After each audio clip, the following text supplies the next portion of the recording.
The morning Rusty Kane rode into that school parking lot, he wasn't looking for trouble.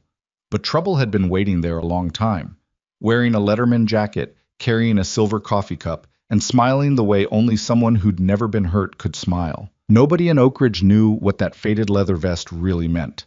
Nobody knew what kind of men still answered when that old flip phone rang. And nobody, not the principal, not the sheriff, not the richest father in the county, understood what they were setting in motion the moment that iced coffee hit the ground. By the time they figured it out, it was already too late. If this kind of story hits different for you, stay until the end. Hit that like button and drop your city in the comments. I want to know where you're watching from. The school bell at Oak Ridge High rang at 3:17 every afternoon, and every afternoon Owen Mercer flinched when it did. Not because the sound was loud, not because it startled him. He'd been flinching at that bell since the first week of sophomore year, 10 months ago. Because the bell meant the hallways would flood, and the hallways flooding meant the same thing it always meant, that the distance between him and Bryce Calloway would collapse from whatever safe geometry the classroom enforced into something unpredictable and close and dangerous. Owen was 16. He stood 5'7" on a good day, weighed 140 pounds in his winter jacket, and had the kind of face that made adults call him sweet and peers call him nothing at all, which was somehow worse. He wore the same 3 pairs of jeans on rotation. His sneakers were 2 seasons behind whatever Oak Ridge High considered acceptable. His lunch most days was whatever his grandfather had packed before 5 in the morning, usually a sandwich with the crust cut off, because Rusty Kane still did things the way he'd learned them 30 years ago. When cutting the crusts off was something fathers did for sons, and Rusty had been trying, imperfectly and quietly, to fill that space ever since. Owen's mother had left when he was 4. His father had died when he was 9. The details of both events lived in a locked cabinet somewhere inside him that he'd stopped trying to open. What he had instead was Rusty, a single-wide trailer on Creekside Road, and the particular education that comes from being raised by a man who communicated mostly through silence and engine grease. He gathered his backpack from his locker on the east corridor, third from the end, same as always. He moved quickly. Head down.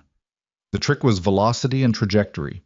Get to the pickup lane before the crowd thickened, find the spot near the old oak tree where Rusty usually parked, and wait. The plan almost always worked. Almost. "Hey, Mercer." The voice came from behind him, casual and cold, the way a door swings shut on an empty room. Owen's shoulders contracted before he'd consciously registered the sound. His body knew that voice the way it knew February wind. Not with fear exactly, but with a specific bracing, a preemptive withdrawal. Bryce Calloway was 6'1", broad through the shoulders, with the kind of jaw that appeared in orthodontist advertisements, and the eyes of someone who had never once in his 17 years been told no and meant it. He lettered in football, baseball, and lacrosse. His father, Douglas Calloway, owned 3 car dealerships, 2 commercial properties downtown, and sat on the Oak Ridge School Board.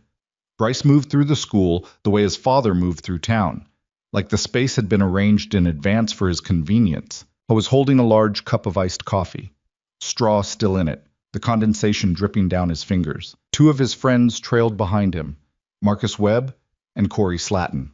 Both offensive linemen, both wearing the comfortable expressions of people who had never been required to think for themselves in a social situation. They weren't cruel exactly. They were something worse, indifferent. They laughed when Bryce laughed and stopped when he stopped and had probably never once considered the architecture of what they were participating in. "You got dirt on your jacket," Bryce said. Owen glanced down. There was no dirt. "Right there," Bryce pointed. When Owen looked again, Bryce flicked him in the ear. Quick, practiced, like he'd done it many times. Because he had. Marcus laughed. Corey smiled at the ground. Owen said nothing. He'd learned through extended painful empirical study that saying nothing was the least bad option. Responding invited escalation. Walking away invited pursuit. Standing still and absorbing it was the statistical middle ground, the thing most likely to result in Bryce getting bored and moving on. "You waiting for your grandpa again?" Bryce asked. He drew out the word grandpa with a particular texture, a coating of mockery so habitual it had become unconscious. "How old is that guy anyway, like 80? 63, Owen said. The number came out before he could stop it. Bryce grinned. The grin was its own weather system. "You actually know that? That's kind of sad, man." "Leave it alone." Relax, I'm just asking. Bryce took a long pull of his iced coffee, watching Owen over the rim of the cup with something that wasn't quite interest and wasn't quite contempt. Something in between, something that required Owen's discomfort as raw material. You guys live in that trailer park off Creekside, right? The one behind the gas station? The question landed like a palm pressed flat against a bruise. Owen didn't answer. My dad drives past it sometimes, Bryce continued, pleasant as a weatherman. He says the county's been talking about rezoning that whole stretch. Probably going to be condos or whatever. He shrugged one shoulder. Just thought you should know. It was information delivered as threat, wrapped as kindness. Owen recognized the construction. He'd encountered it enough times to understand the grammar of it, the passive brutality, the plausible deniability, the way it was designed to make the recipient feel paranoid for even reacting. He gripped the strap of his backpack, kept his eyes forward, kept walking. He almost made it. I was 10 feet from the exterior door when he heard it, the low, rolling thunder of a single motorcycle engine coming down the street outside. Not frantic, not fast, moving with the particular unhurried authority of something that has never once needed to announce itself because the sound already did it. Owen pushed through the door into the late October air and felt the cold hit his face like a second thought. The parking lot was half empty, the last buses pulling out, knots of students still clumped near the entrance. The oak tree was where it always was. And coming down the pickup lane, leaning slightly into the turn, was a vintage Harley-Davidson Softail, the kind of motorcycle that looked like it had been manufactured from memory rather than from parts. Dark chrome, worn leather saddlebags, a paint job the color of dried blood that had faded over decades into something closer to rust. Rusty cane matched his bike.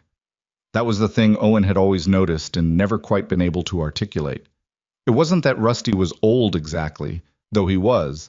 The silver had taken over his hair completely sometime around Owen's 12th birthday, and the lines in his face had the permanent quality of things carved rather than accumulated. It was that Rusty looked used, in the best possible sense, like everything soft had been burned off by weather and consequence, leaving behind something essential and hard and honest. He wore the vest, as always. The vest was the thing that Owen understood least and felt most. Faded black leather, cracked at the elbows, with patches on both sides that Owen had grown up seeing without ever fully reading.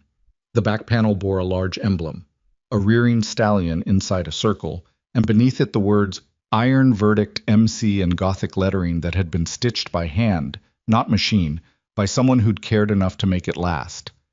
The left chest bore a small patch that read Sergeant at Arms, though Rusty never talked about that. The right chest bore a smaller patch still, something Owen had once asked about, and received 3 words in response. That was before. The Harley rolled to a stop near the oak tree. Rusty killed the engine and sat for a moment in the sudden silence, one boot on the pavement, scanning the pickup lane with the patient, unhurried attention of a man who spent his whole life watching the perimeter. He found Owen, nodded once. Owen started toward him. He didn't make it 3 steps before Bryce Calloway's voice cut across the parking lot, loud enough for everyone still within earshot to hear. "Oh my God, is that your grandfather's bike?" Owen stopped walking. Something went cold in him. Not fear, not quite. Something older and quieter than fear. Bryce was moving toward the oak tree, iced coffee still in hand, Marcus and Corey falling into orbit behind him, and the half-dozen students still milling near the entrance had all stopped doing whatever they were doing because they could smell the thing that was about to happen the way animals smell weather. Rusty watched Bryce approach the way a man watches a car alarm. He has no intention of turning off.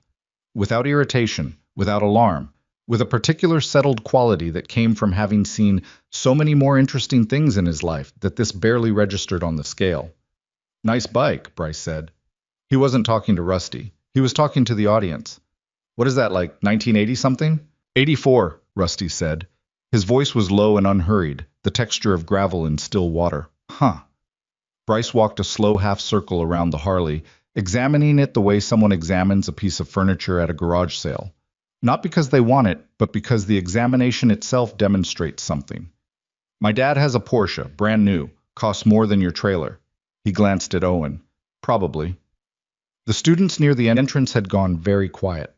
Rusty said nothing. "That vest is wild," Bryce said, stopping in front of him now, reading the patches with manufactured curiosity. "Iron Verdict, what is that, some kind of gang?" Club, Rusty said. Right, right, club. Bryce smiled at Marcus. Marcus smiled back, automatic as a reflex. What do you guys do? Ride around and, pretend to be tough? Bryce. Owen's voice came out smaller than he intended. Come on. I'm just asking questions. Bryce turned back to Rusty, and something shifted in his face. A slight tightening. A decision being made below the level of thought. The way cruelty decides to escalate when it senses the absence of consequence. Seriously, though, what does a guy like you actually do? At your age? You just ride around on this thing and look tough? That's the whole plan? I pick up my grandson, Rusty said. There was a pause. The October wind moved through the oak tree above them. That's sad, Bryce said, not loudly, almost to himself, but loud enough. And then, in a motion so casual it might have been accidental, though Owen would spend years replaying it, and it was never, not once, accidental. Bryce upended his iced coffee cup directly over Rusty's vest. The cold liquid came down in a dark cascade, coffee and ice water saturating the leather, soaking through the patches, running down the front of the vest in rivulets that caught the afternoon light. The sound it made was small. The silence that followed it was enormous. Nobody moved. A girl near the entrance made a small, involuntary sound and covered her mouth. Owen felt something break open in his chest. Not anger, not yet. Something rawer than anger.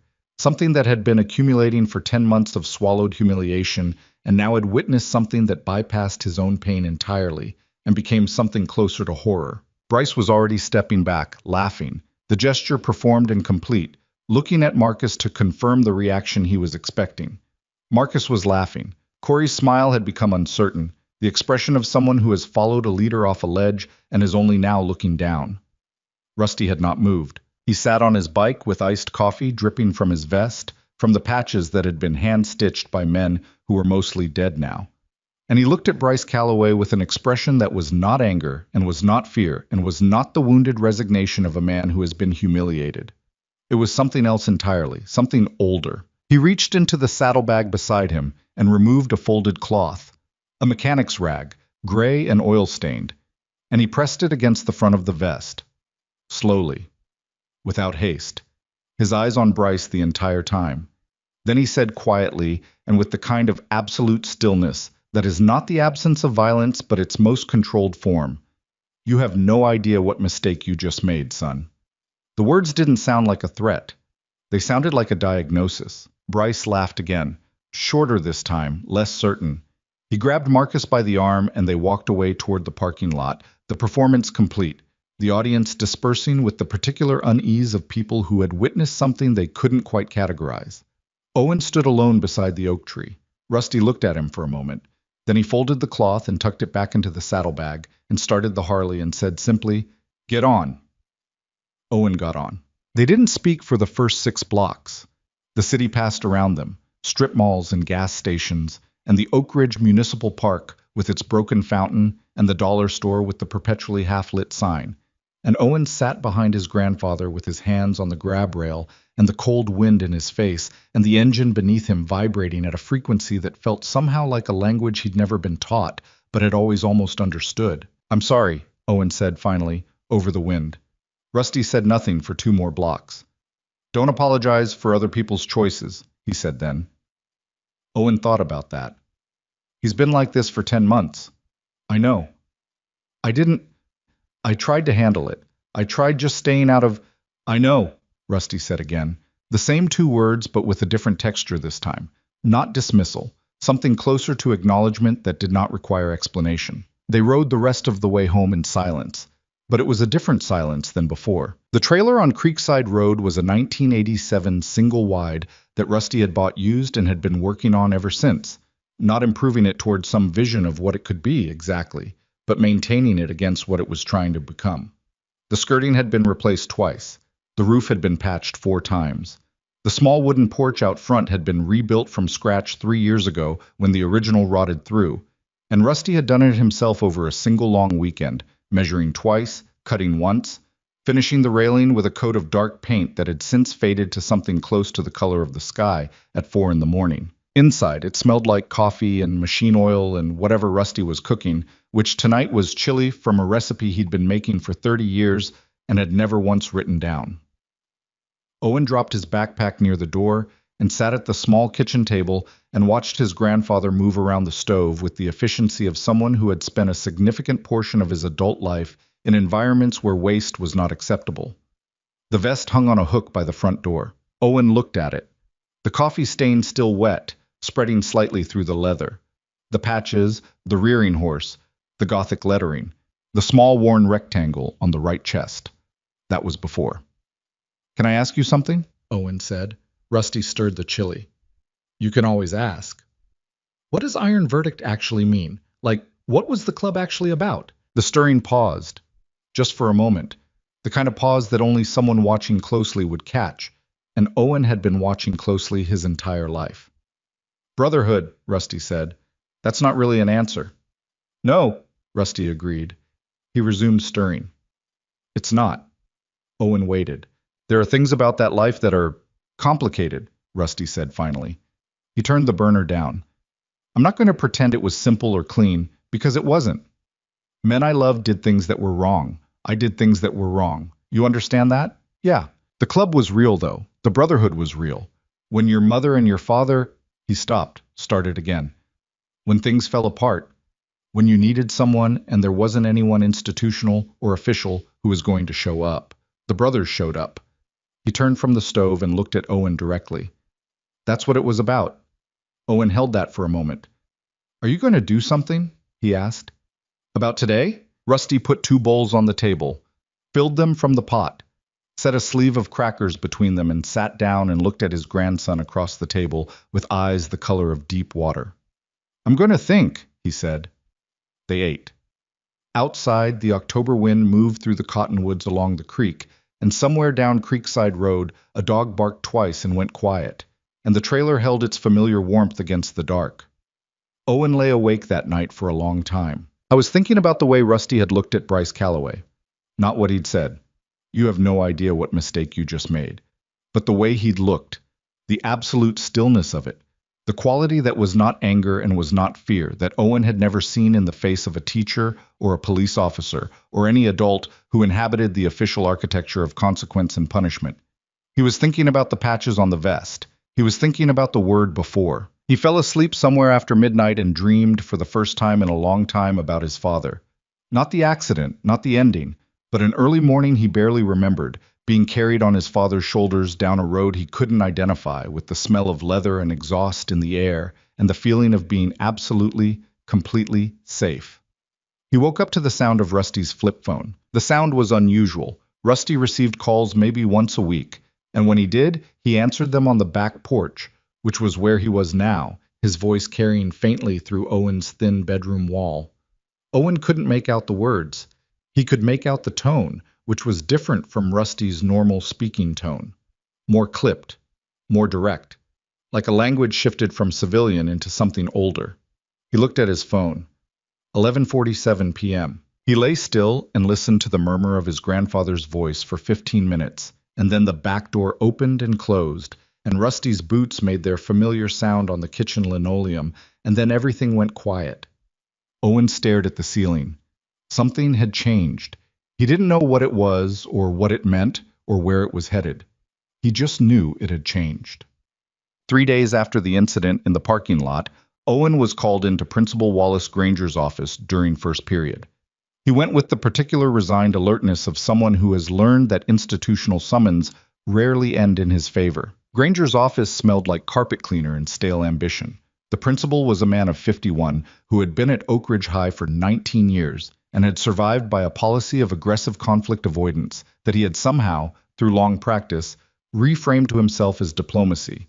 He had a large framed photo on his wall, himself shaking hands with Douglas Calloway at some fundraising event, both men grinning with the particular enthusiasm of a relationship that was financially significant on one end. Owen noticed the photo. He always noticed it. "Sit down, Owen." He sat.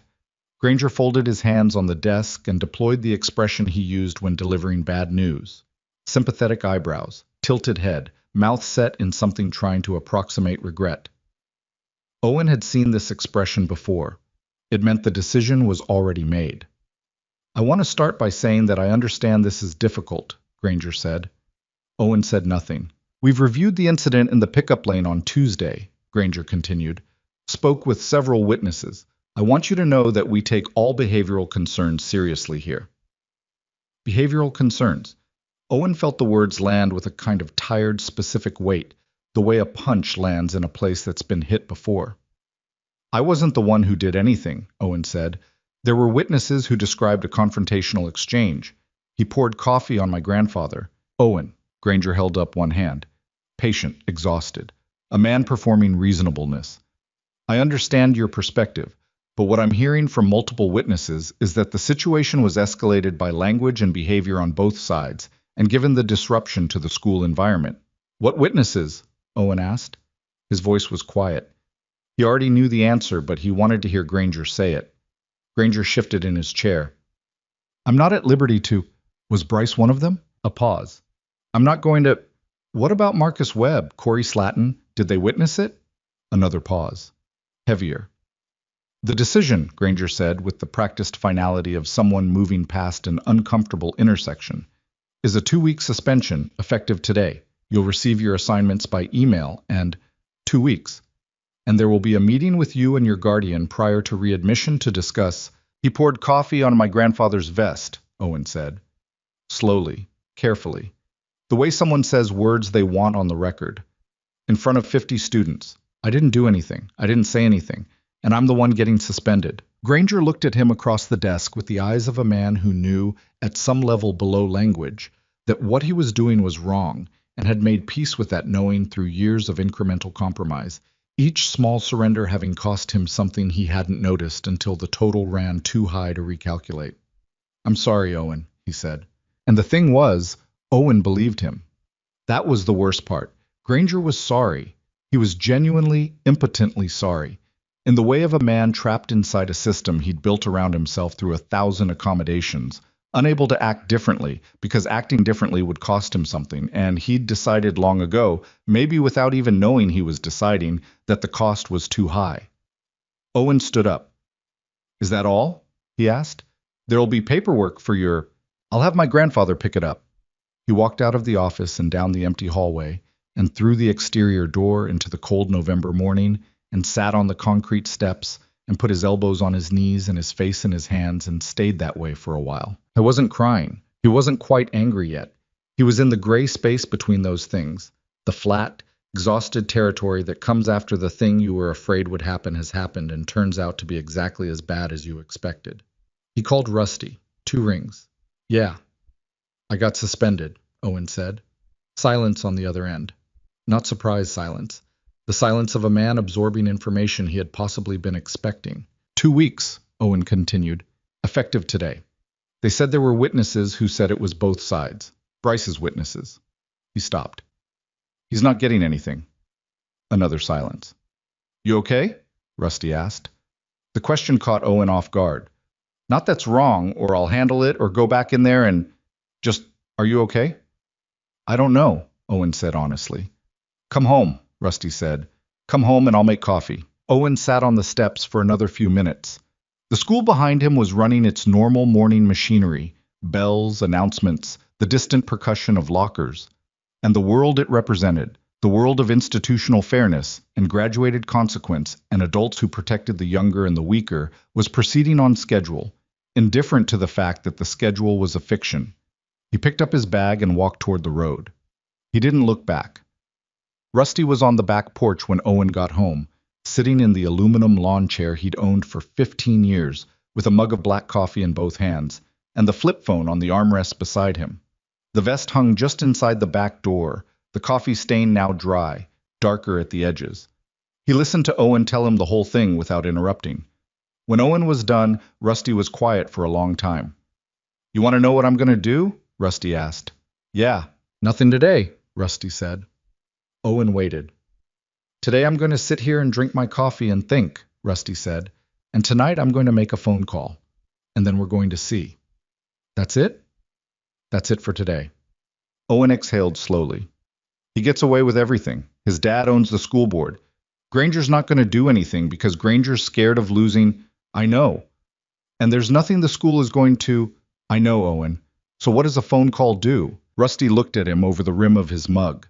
The late morning light was falling sideways through the cottonwoods, finding the silver in his hair, the deep lines at the corners of his eyes. You know why I never told you much about my time with the club? Rusty said. Owen shook his head. Because most of it isn't a story for a boy, Rusty said. Some of it I'm not proud of. Some of it I do again in a second, and I'm not sure what that says about me. He set the mug on the armrest. But here's what I will tell you.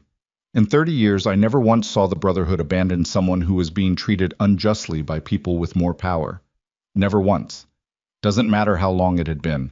Doesn't matter what else was going on. He paused. There are men out there who still remember what I did for them. And they remember it the way you remember something that saved your life. The cottonwoods moved in the wind. A crow landed on the fence post at the edge of the yard and regarded them with flat, intelligent eyes.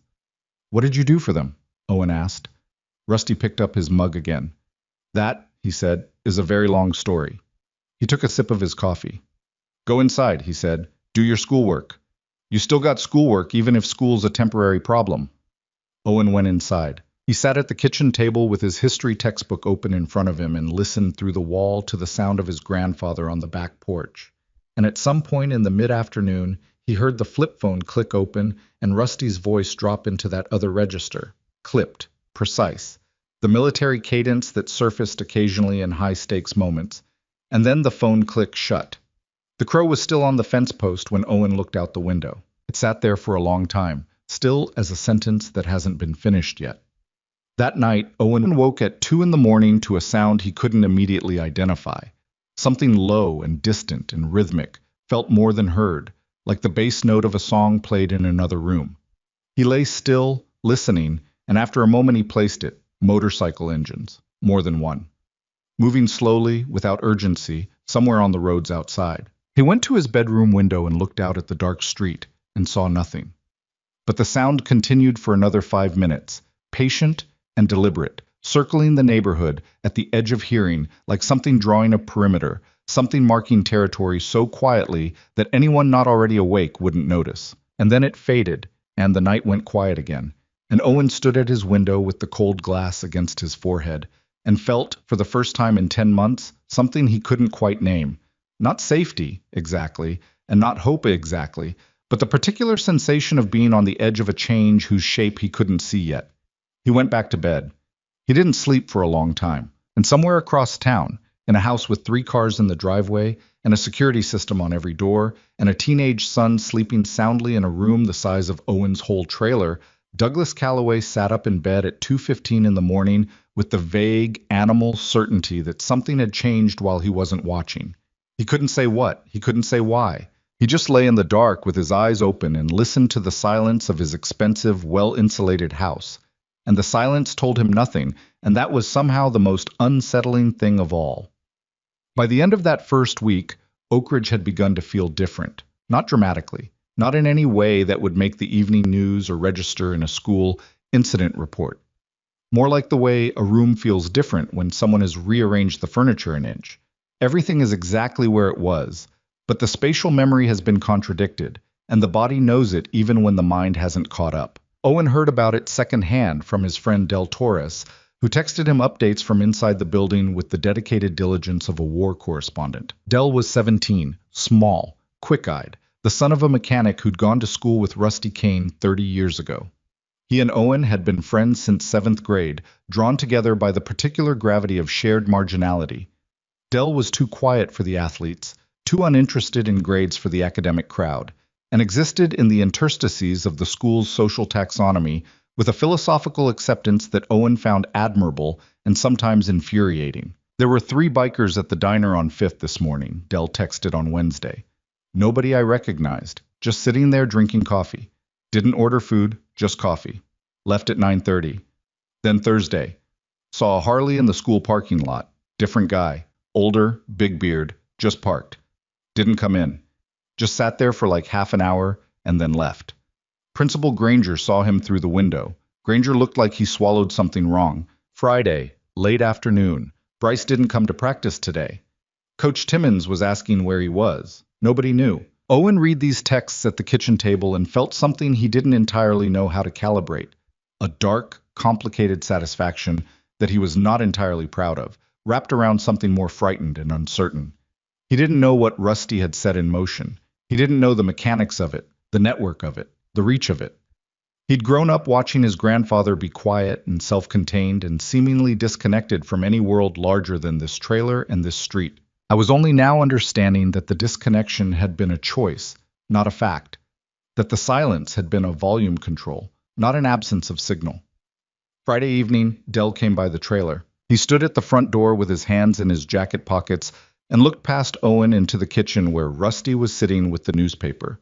Actual newspaper, not his phone, which he read by holding it at arm's length because he'd never got around to glasses, and said quietly, "Is your grandfather okay?" Owen glanced back. "Yeah. Why?" "My dad called me today," Dell said. "He heard something from someone. He wouldn't say what exactly, but he was—" Dell paused, choosing words. "He was asking if everything was all right over here, but in the way adults ask that when they already know something isn't." Owen looked at his friend. "What did your dad hear?" he asked. "He didn't tell me directly. He said—" Dell exhaled. "He said the name Iron Verdict like it meant something." The kitchen was very quiet. Rusty had lowered the newspaper.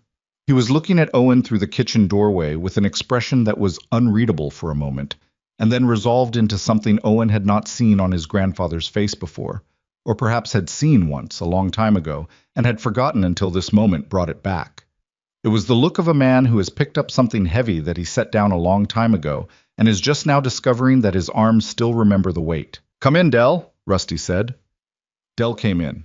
He sat at the kitchen table across from Rusty Kane, and Rusty folded his newspaper, and Owen stood in the doorway between them, and outside the November wind was picking up along Creekside Road, rattling the cottonwood branches against the side of the trailer, and somewhere in the distance, faint, undeniable, patient as a heartbeat, came the low rumble of motorcycle engines, more than one, moving slow.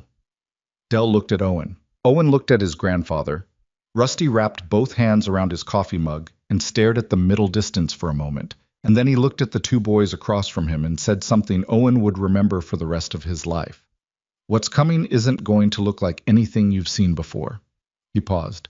"And it isn't going to stop." The engines outside grew slowly, imperceptibly louder, and then, just as gradually, faded, as if whatever was coming had made a single pass, confirming coordinates, and was now withdrawing to wait for the right moment, which Owen understood with a certainty that went below thought was not very far away. Del Torres left the trailer at 9:45 that Friday night, walking home through the cold with his hands shoved deep in his jacket pockets and the particular expression of someone who has been handed information too large to fully process in a single sitting. Owen watched him go from the porch, the narrow wooden porch Rusty had rebuilt 3 years ago. The dark paint now faded to that 4 in the morning sky color, and stayed there after Dell disappeared around the bend in Creekside Road, listening to the night. The engines were gone. Whatever had passed through the neighborhood earlier had finished its pass and moved on, leaving behind only the ordinary sounds of a November evening in a town that wasn't quite rural and wasn't quite suburban. Distant traffic on Route 9, the creek running cold and low below the cottonwoods, a television going in the trailer 2 lots down, where Mrs. Pelham lived alone and kept the volume high against the silence. Owen went back inside. Rusty was still at the kitchen table, but the newspaper was gone. In its place was a mug of fresh coffee. He'd made a second pot, which he never did after 8, and the old flip phone, open, its small screen casting a faint green light across the tabletop. He was staring at it without looking at it, the way a man looks at an object that represents a decision rather than a thing. Owen sat down across from him. "Who were you calling?" Owen asked. "This whole week. The late calls. The one at 2 in the morning. Who is it?" Rusty closed the phone, slow, deliberate. "Man named Decker Holt," he said. "He runs the chapter now. Has for about 8 years. Chapter of Iron Verdict? What's left of it?" Rusty turned the phone over on the table. "We lost some men. Some retired, moved away, went straight in the way that means they wanted something different. The club is smaller than it was, but what's there is solid." He paused. "Decker's solid." "And you called him because of what happened with Bryce." "I called him because of what happened with you," Rusty said. The correction was quiet and precise. "The coffee on the vest, that's nothing. Men have done worse to me for better reasons. What I can't—" He stopped, pressed his thumb against the phone's edge. A 16-year-old kid getting punished for someone else's behavior because the someone else has a father with money and a seat on the school board. That's not nothing. He looked at Owen.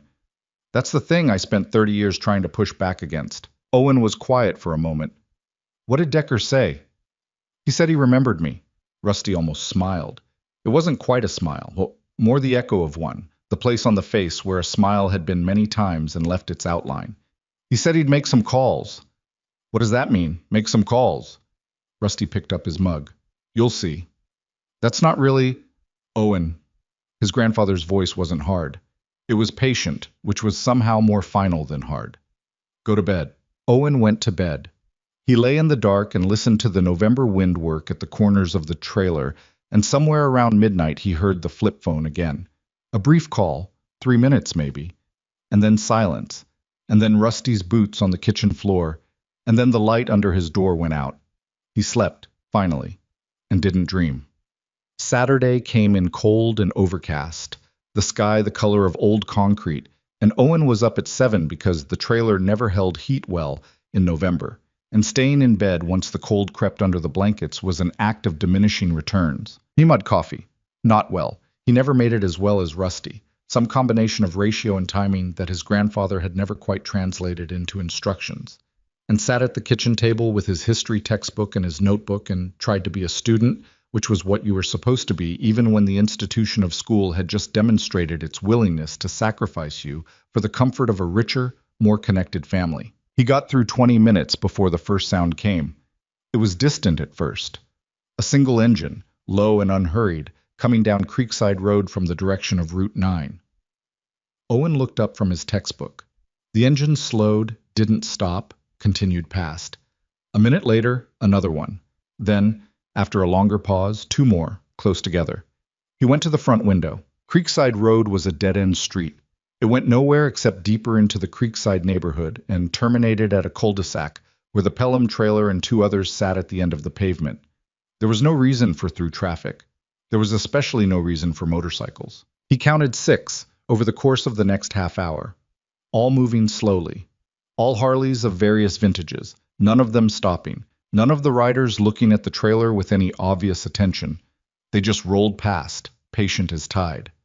Rusty came out of his bedroom at 7:45, dressed and booted, and went directly to the kitchen window. He stood there for a moment with his coffee mug held in both hands, watching the road. They're just driving by, Owen said. They're saying hello.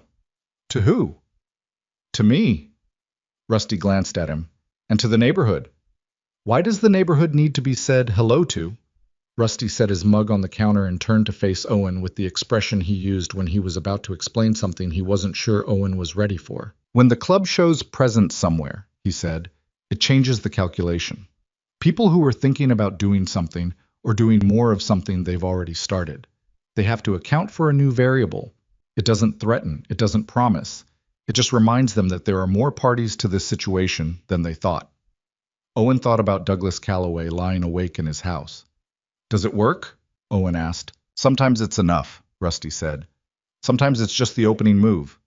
He picked his mug back up and went to his chair on the back porch, and Owen stood at the kitchen window and watched another Harley roll past in the gray morning light, unhurried, patient, and felt the world shifting incrementally towards something he still couldn't see the shape of.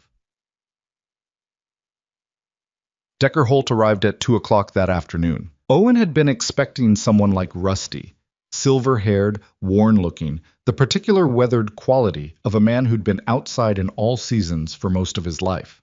What he got instead was a man of 54 who looked like he'd been assembled from components sourced at different hardware stores and somehow fit together anyway. Decker was 6'3" and broad, with a dark beard going gray at the jaw and forearms so covered in faded tattoo work that at first glance they appeared to be wearing patterned sleeves. His eyes were a pale, striking gray, the color of water under ice. He wore the vest, Iron Verdict MC, different patches than Rusty's, the title Road Captain on his chest. And the vest was not faded. It was the vest of a man who was still actively a member, still riding, still present. He knocked once on the front door and waited. Rusty opened it, and the 2 men looked at each other across the threshold for a long moment. Long enough that Owen, who was standing in the kitchen doorway, felt like he was witnessing something that had a weight and a history he could sense but not fully read, the way you sense depth in dark water. Then Decker said, "You got old." "You got fat," Rusty said. Decker laughed, a short, genuine sound, the laugh of a man who doesn't do it often enough. He came inside. They sat at the kitchen table, Rusty and Decker across from each other, Owen at the end, and Decker accepted coffee without being asked, and wrapped his large hands around the mug and looked at Owen with those water-under-ice eyes for a long, steady moment. "This is the kid," he said. "This is Owen," Rusty said. "Yeah." Decker studied him, not unkindly, more the way a man reads a road before he decides whether to ride it. "Del Torres's dad called me," he said to Rusty. "Before you did, actually." Rusty raised an eyebrow. "Word moves faster than you think when it involves your name," Decker said. "There are still people in this town who remember Iron Verdict and who remember you specifically, and when your grandson's situation got around," he shrugged one shoulder, "I was already getting calls." "How many active brothers are within 100 miles?" Rusty asked. Decker took a sip of his coffee. 43 who'll ride when I ask. Another 15 or 20 who'll come if I give them more than 3 days. Owen looked at his grandfather. Rusty's expression had not changed. "I don't need 43 men," Rusty said. "No," Decker agreed. "But what you need and what this situation is going to require might be different things." He set his mug down. "Tell me about Douglas Calloway," Rusty told him. Concisely, without editorializing. The dealerships, the school board seat, the relationship with Granger, the suspension. He laid it out the way a man describes territory he's been scouting, noting elevations and choke points without drama. Decker listened without interrupting. When Rusty was done, Decker was quiet for a moment. "Calloway's dealerships," he said. "Western Auto Group? That's the main one. I know that name." Decker turned his mug in a slow half circle on the table. "I know it from somewhere that isn't car sales." He looked at Rusty. "Give me a couple of days." "You think there's something there?" "I think a man who uses a school board seat to protect his kid from the consequences of assault probably doesn't have pristine books elsewhere." Decker stood, finished his coffee standing up, set the mug down with a sound like a period at the end of a sentence. "I'll be in touch." He looked at Owen again, at the end. One more long, steady look. "You know what your grandfather used to be?" he asked. "Not exactly," Owen said. "Good," Decker said. He said it without irony, without cruelty, almost kindly. "Keep it that way for another few days." He left. The sound of his Harley coming to life outside was like a physical thing, deep, authoritative, the engine of a machine that had been maintained with the same care you'd give something living. Owen listened to it fade. "What did he mean?" Owen asked. Rusty carried the mugs to the sink. "He meant that what I used to be is complicated, and complicated things take time to explain, and right now there isn't time." "You keep saying that." "Because it keeps being true." The second week of Owen's suspension passed the way.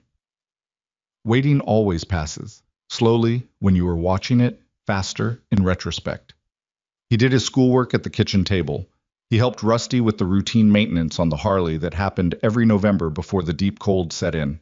Oil, chain, brake fluid, the patient, tactile work of keeping a machine honest. Del came by twice, bearing school gossip with the serious dedication of a journalist.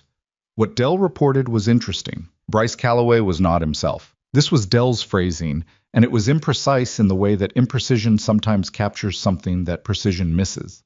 Bryce was present at school. He hadn't been suspended, hadn't faced any consequences visible to the student body. But the quality of his presence had changed. He was less loud, less casual. He'd stopped his habitual circuit of the hallways between classes, the performance of occupying space.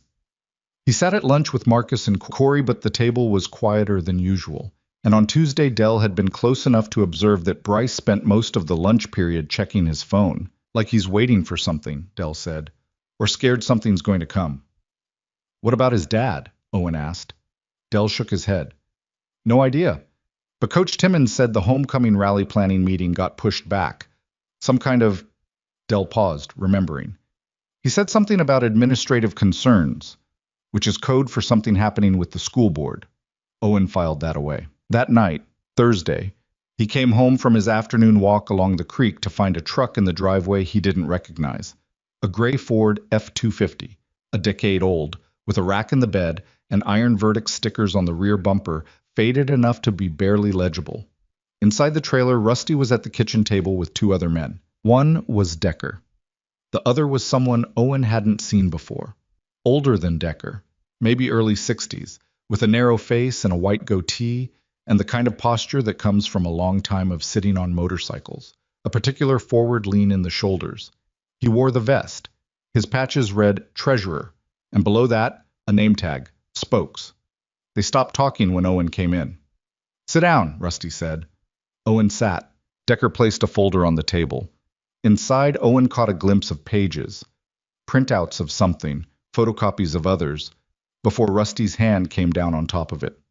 "We found something," Rusty said. He looked at Owen steadily. "About Calloway." "What kind of something?" The man called Spokes answered, his voice the dry rasp of someone who'd given up cigarettes recently enough that he still sounded like he hadn't. "Western Auto Group has been running dealer financing through a shell company. On paper it looks like standard extended warranty upselling. What it actually is," he tapped the folder, "is a mechanism for charging customers fees they never agreed to and aren't legally authorized, then using the shell company to make the paper trail difficult." Owen was quiet. "How difficult?" "Not as difficult as Calloway thought," Decker said. "Spokes used to do books for the Nevada DMV. He knows how dealer financing documentation is supposed to look." "We've got 3 specific transactions," Spokes said. 2 from last year, 1 from 6 months ago. Enough that if the right person sees this, it's not just a civil matter." Owen looked at Rusty. "How does this help me?" Rusty looked back at him. "It's leverage," Owen said slowly, working it out. "You're not going to the school. You're not filing a complaint. You're going to Calloway directly." "We're going to Calloway directly," Rusty said. "That's—" Owen stopped, turned the word over. "Isn't that blackmail?" Decker made a sound that was not quite a laugh. "We're not asking for money." "What are you asking for?" "For him to use the same influence he used to get you suspended to correct what he did," Rusty said. "Full reversal. Bryce accountable through the school's own process. Granger replaced if necessary." He paused.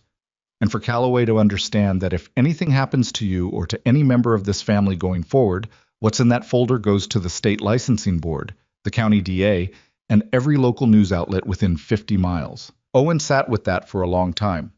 The trailer was very quiet. Outside, the creek moved under its skin of cold, and the cottonwoods shifted, and somewhere on Creekside Road, a single engine idled for a moment and then went still. "What if he doesn't agree?" Owen asked. Rusty said nothing. Decker said nothing. Spokes studied the middle distance, which was, Owen understood, its own kind of answer. The meeting with Douglas Calloway happened 2 days later. Owen wasn't there. He found this out not as a concession or an oversight, but as a deliberate decision communicated by Rusty the evening before in the tone he used when decisions were not open for renegotiation. "Not your meeting," Rusty said. "It's literally about me." "It's about what happens after you," Rusty said. "There's a difference." Owen did not argue.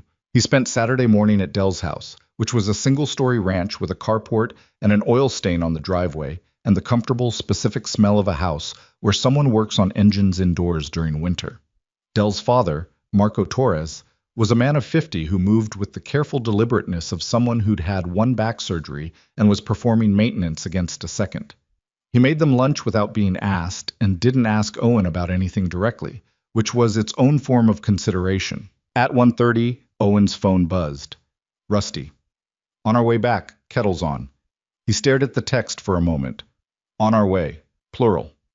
He told Dell he had to go. He walked back to Creekside Road through the cold November afternoon, past the gas station and the vacant lot that used to be a hardware store, and the community mailbox where 3 letters had been sitting uncollected for 2 weeks because whoever they were addressed to had moved or stopped checking, and he was thinking the entire walk about the word leverage, and whether leverage was the same as justice, or just a differently shaped version of the same thing Calloway had been doing all along. I was still thinking about it when he turned up the driveway and saw the 3 motorcycles parked out front. 3. Not just Rusty's Softail. 2 others, Decker's Road King, which Owen recognized now, and a third bike he hadn't seen before. A black Sportster with highway bars, older, maintained with the fierce precision of someone who couldn't afford to replace it if something failed. Inside, Rusty was at the kitchen table. Decker was at the counter with coffee. The third man, the owner of the Sportster, Owen presumed, was sitting in the armchair in the corner, the one Rusty used for reading, and he was the kind of man you noticed immediately and then found difficult to look at directly. I was somewhere between 45 and 55, the age range being complicated by a face that had been rearranged at least once by something that wasn't a surgeon. The nose was off-center. A long scar ran from his left ear toward his jaw and stopped 2 inches short. He was lean in the way that suggests the lean has been maintained through discipline rather than genetics. And he sat in the armchair with one boot crossed over his knee and his eyes on Owen from the moment Owen walked through the door. And the eyes were the unsettling part, calm, precise, the eyes of a man who has learned to assess situations faster than most people learn to describe them. He wore the vest, his patches, Iron Verdict MC, and on his chest, in lettering that was newer than the surrounding patches, President. "This is Hatch," Rusty said. "Calvin Hatcher, club president." Hatch did not stand. He studied Owen for a moment longer, then tilted his chin slightly, a gesture that could be a greeting or an acknowledgement, or simply the concession that Owen had been confirmed as real. "Sit down," Hatch said. His voice was quiet. Not soft, quiet, which was different. The quietness of something that has learned it doesn't need volume. Owen sat. "Your grandfather asked me to be at that meeting today," Hatch said. "So I was." "How did it go?" Owen asked. Hatch looked at Rusty. "Calloway sat down," Rusty said. "We showed him what we had. Spokes walked him through the specifics." He paused. He didn't try to deny it. "What did he say?" "He asked what we wanted." "And?" Rusty set his coffee mug down. "He agreed." Owen waited for the rest of it. There was clearly a rest of it. The air in the room had a density to it, an accumulated weight that suggested the story was not complete. "He agreed," Hatch said, "and then he made a call on his cell phone while we were sitting there, right in front of us. Called someone. Didn't tell us who." Owen looked from Hatch to Rusty. "Someone he thought could change the math," Decker said from the counter. "Someone he thought outweighed what we brought." "Who?" Owen asked. Hatch uncrossed his boot from his knee and set it on the floor, leaning forward slightly in the armchair. "We don't know yet," he said, "but we're going to find out." The trailer held its silence. The kettle, which had been on for a while, began to whisper steam from the spout, and nobody moved to deal with it, and Owen sat at the kitchen table between these 3 men, the president, the road captain, the grandfather, and felt the shape of what had seemed like a simple injustice rearranging itself into something with more dimensions than he'd understood. Calloway hadn't backed down. He'd escalated. And he'd done it without hesitation, which meant he'd done it because he had someone to call. Someone significant enough that he'd make that call in front of 3 members of Iron Verdict MC without showing fear. "What does this mean?" Owen asked. Hatch looked at him steadily. "It means this got bigger," he said. That night, Owen couldn't sleep again. He lay in bed and listened to the sound of the men talking in the kitchen. Low voices, infrequent, the pauses between sentences long enough that the conversation felt like something being assembled carefully rather than spoken. He couldn't make out the words. He caught fragments. A name. Granger, twice. A figure. 30,000, or possibly 30%. He couldn't be certain. The word county used 3 times in the same tone. At some point between 1 and 2 in the morning, he got up for water and found only Rusty at the table, the others gone. The kitchen carrying the residue of their presence in the form of 3 empty mugs and the cold smell of November that came in every time the door opened. Rusty was looking at the flip phone. "They left?" Owen asked. "Decker and Hatch are at the motel on Route 9, Rusty said. "They'll be here tomorrow." Owen got his water, stood at the sink and drank it, and looked at his grandfather's profile in the low kitchen light, the silver hair, the lines, the particular stillness. "What were you guys talking about?" Owen asked. "What Calloway's call means." Rusty set the phone down. "There's a man named Vic Stralin. He runs the county's largest private property development firm. He's been wanting the Creekside corridor rezoned for commercial development for about 3 years. He looked at Owen. "You remember what Bryce said to you in the parking lot about the trailer park being rezoned for condos?" Owen went very still. "That wasn't Bryce talking," Rusty said. That was Douglas Calloway talking through his son.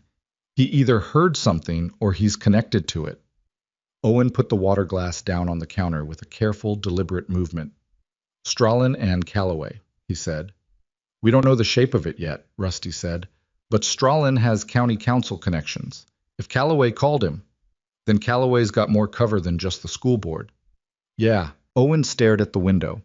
Outside, the November dark was absolute. No streetlights this far down Creekside Road, just the faint ambient glow from Route 9 a quarter-mile away and the occasional passage of headlights on the main road catching the tops of the cottonwoods. They could just... He stopped, started again. Could they actually rezone this? Make us leave? Rusty was quiet for a moment. Not quickly, he said, not without process. But if Calloway and Strachan are moving together and they feel threatened by what we brought to that meeting... He stopped. They might try to move the pressure somewhere it's harder to fight. Our home, Owen said. The word came out flat and quiet and carried a weight that surprised him, or didn't surprise him exactly, but clarified something. This was the thing that had been underneath all of it. Not the vest, not the suspension, not even the years of Bryce Calloway's casual cruelty. This. The single wide on Creekside Road, the rebuilt porch, the kitchen table, the smell of machine oil and 30-year-old chili recipe, and the cut-off crusts of sandwiches made before 5 in the morning. The only home he had. Go to bed, Rusty said. I can't... Owen. His grandfather's voice held something in it now that Owen recognized from very early childhood, a quality of absolute load-bearing steadiness, the voice of someone who is not pretending things are fine, but is refusing to let the weight of the not fine transfer onto a person who can't yet carry it. I have been in situations considerably worse than this. You understand? Owen looked at him. The home is not going anywhere, Rusty said. Not while I'm breathing. It should have sounded like bravado. It didn't. It sounded like a structural fact. Owen went to bed. He lay in the dark and felt the cold come through the thin wall beside him and listened to his grandfather sit alone in the kitchen for a long time. And at some point, exhaustion took him under, and he slept without dreaming. Sunday morning Dell came by early, before 9, which was unusual enough that Owen was already alert by the time he knocked. Dell's face was tight. He had his phone in his hand, screen showing. Something happened, Dell said. He showed Owen the phone. It was a screenshot of a private Instagram account. Marcus Webb's. Owen recognized the handle, with a post made at 11:15 the previous night. The post was a video, and Owen didn't need Dell to explain what it showed because Dell had already played it for him. Shaky phone footage, clearly shot covertly from inside a car or somewhere with limited sightlines, of 3 motorcycles parked outside what was recognizably the trailer on Creekside Road. The footage ran for maybe 40 seconds. No commentary in the caption, just an address and 2 words. Creekside Rats. 12 hours since it was posted. 407 interactions. Owen stared at the screen. It's been shared, Dell said. A lot. How many people go to Oak Ridge? 900 students, but it went outside the school. Dell took his phone back, scrolled. There are comments from people I don't recognize, and... He hesitated. What? One of the shares came from an account connected to the Oak Ridge Community Development Forum, Dell said. That's Strachan's group. They run it. It's technically for neighborhood development news, but they use it to build public opinion around rezoning proposals. Owen stood very still on the porch. The cold was specific this morning. A dry, cutting cold, the kind that comes before the first real snow, and it found the gaps in his jacket with the efficiency of something that had been practicing all its life. They're building a narrative, Owen said. It looks like it. Calloway's kid posts the address. Strachan's people amplify it, and suddenly there's public sentiment about the kind of residents on Creekside Road. He stopped, before there's even a rezoning hearing. Dell looked at him. What are you going to do? Owen stepped back inside. Rusty was at the kitchen table. He had not seen the post. Owen showed it to him in silence. Rusty looked at it for a long time. His expression did not change in any dramatic way. The lines of his face deepened slightly, the way wood grain appears when the light catches it from a particular angle, revealing structure that was always there but not always visible. He handed the phone back without a word. Then he picked up the flip phone and dialed. 1 ring. You see it? Rusty said, a pause. Hatch's voice on the other end, too low for Owen to make out. Yeah, Rusty said. That's what I thought. Another pause. No, don't move yet. Longer pause. I know. I understand that. A silence that lasted long enough that Owen thought the call might have ended. Then, Calvin, listen to me. Give me until Tuesday. He closed the phone. He looked at Owen.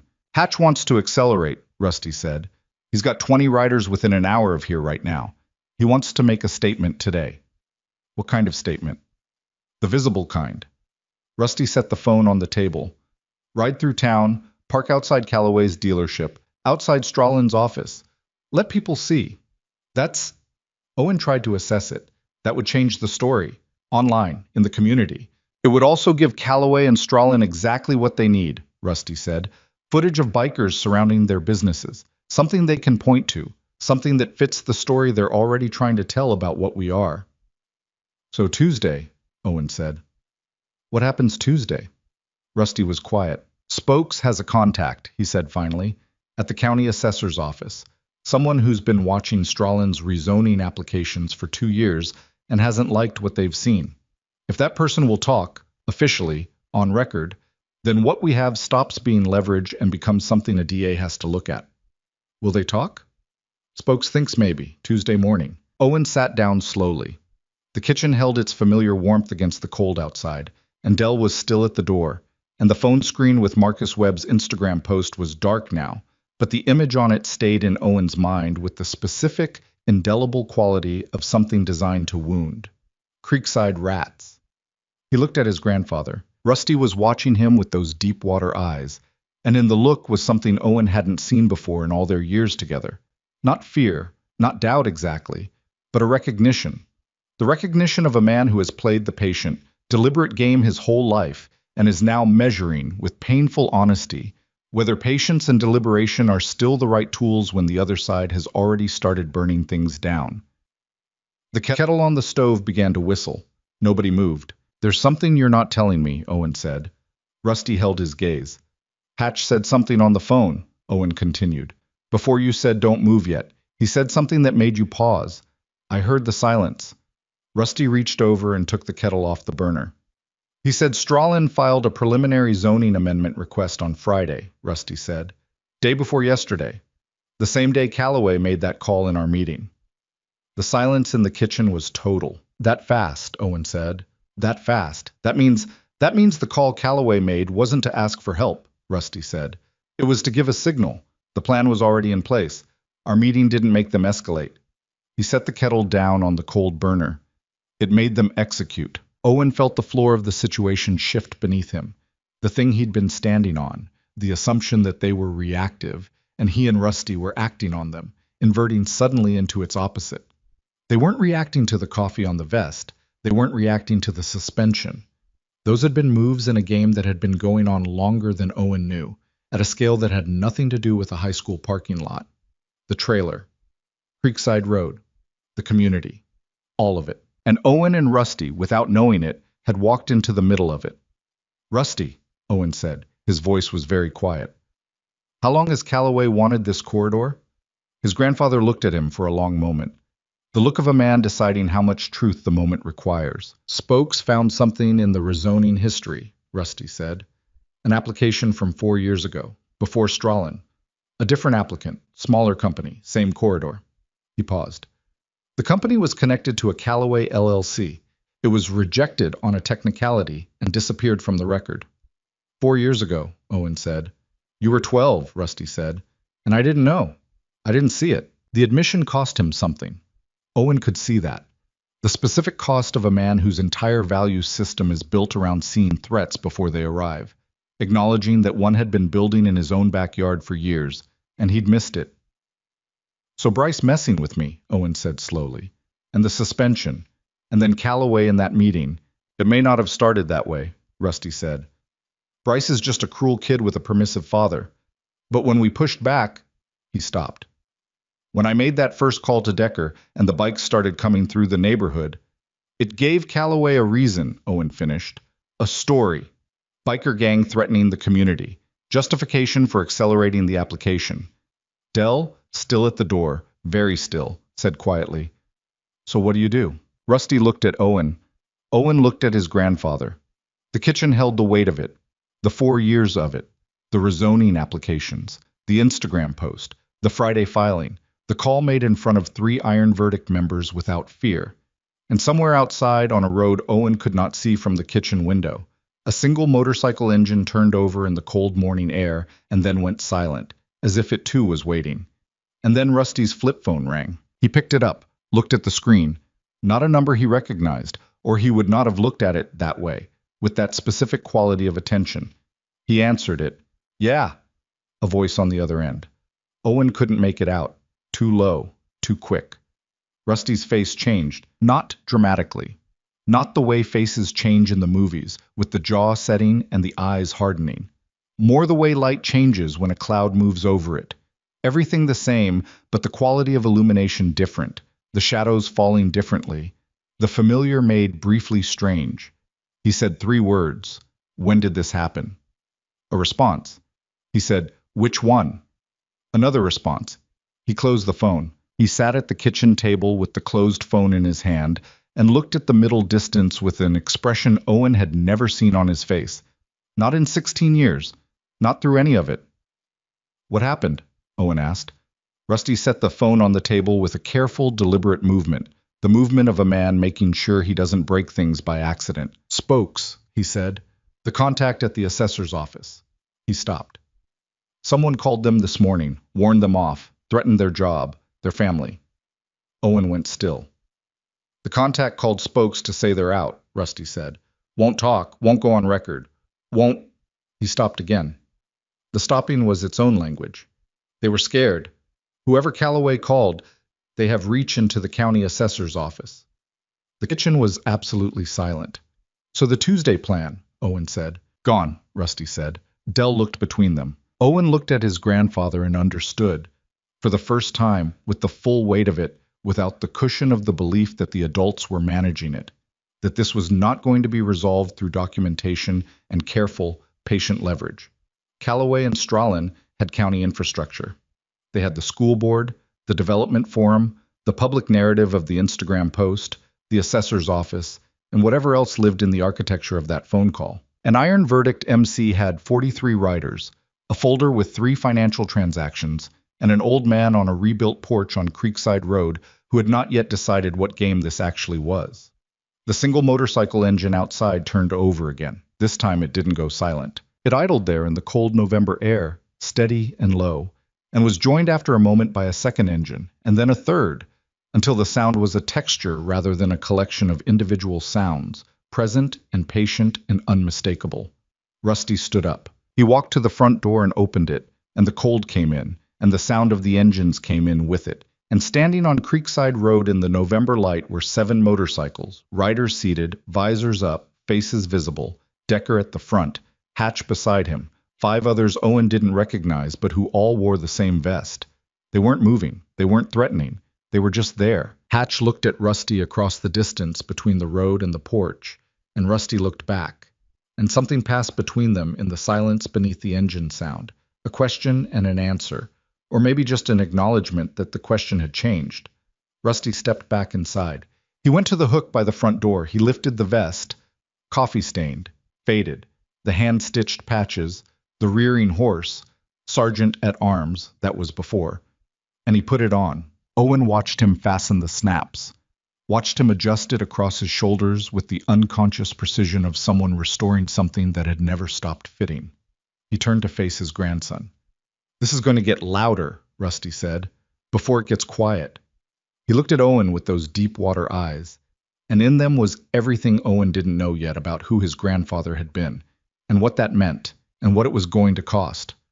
You trust me? Rusty asked. Owen held the look for a long moment. Yeah, he said. Rusty nodded once. He picked up his keys. He walked to the front door. And behind him, on the kitchen table, his flip phone lit up with a call from a number Owen didn't recognize, lit up and rang once, twice, 3 times, and went dark. And Owen stood there alone in the kitchen with Dell at the door and the sound of 8 Harley engines outside, and the weight of a plan that had been dismantled and a threat that had grown roots into the county itself. And he realized with a cold, specific clarity that the thing Decker had said 4 days ago in this kitchen, What you need and what this situation will require might be different things, was no longer a prediction. It had become a fact. And the path that had led here, the parking lot, the vest, the coffee, the suspension, the leverage meeting, the Friday filing, the Instagram post, the threatened source, had not been a series of isolated incidents. It had been a doorway, and they had all just walked through it. The call came back 20 minutes later. Not to Rusty's flip phone, to Owen's cell, the number he'd had since 8th grade, the number on file at Oak Ridge High School, the number that was technically in the school's administrative database under emergency contacts. Owen looked at the screen. Unknown number. Not the same one that had called Rusty's phone. Different area code, not local. He answered it because something in the specific quality of the ring felt like it required answering, the way a fire alarm requires answering even when you're not sure it's real. Owen Mercer, a voice said. Not a question. Yeah, Owen said. My name is Terrence Webb. A pause, brief and calibrated. Marcus Webb is my son. Owen stood absolutely still in the kitchen. Dell, still near the door, watched him and said nothing. I need to talk to your grandfather, Terrence Webb said. Not to the club, to Rusty Kane specifically. Alone. Why? Owen asked. Because I have information he needs, Webb said. And because if I'm seen talking to Iron Verdict MC publicly, I lose everything I've spent 4 years building. What kind of information? The kind that explains why Victor Stralin filed that amendment on Friday instead of waiting another 6 months like he planned. A pause. The kind that explains what's actually in the Creekside rezoning application that nobody's looked at closely enough. Owen took 3 seconds. Where? He said.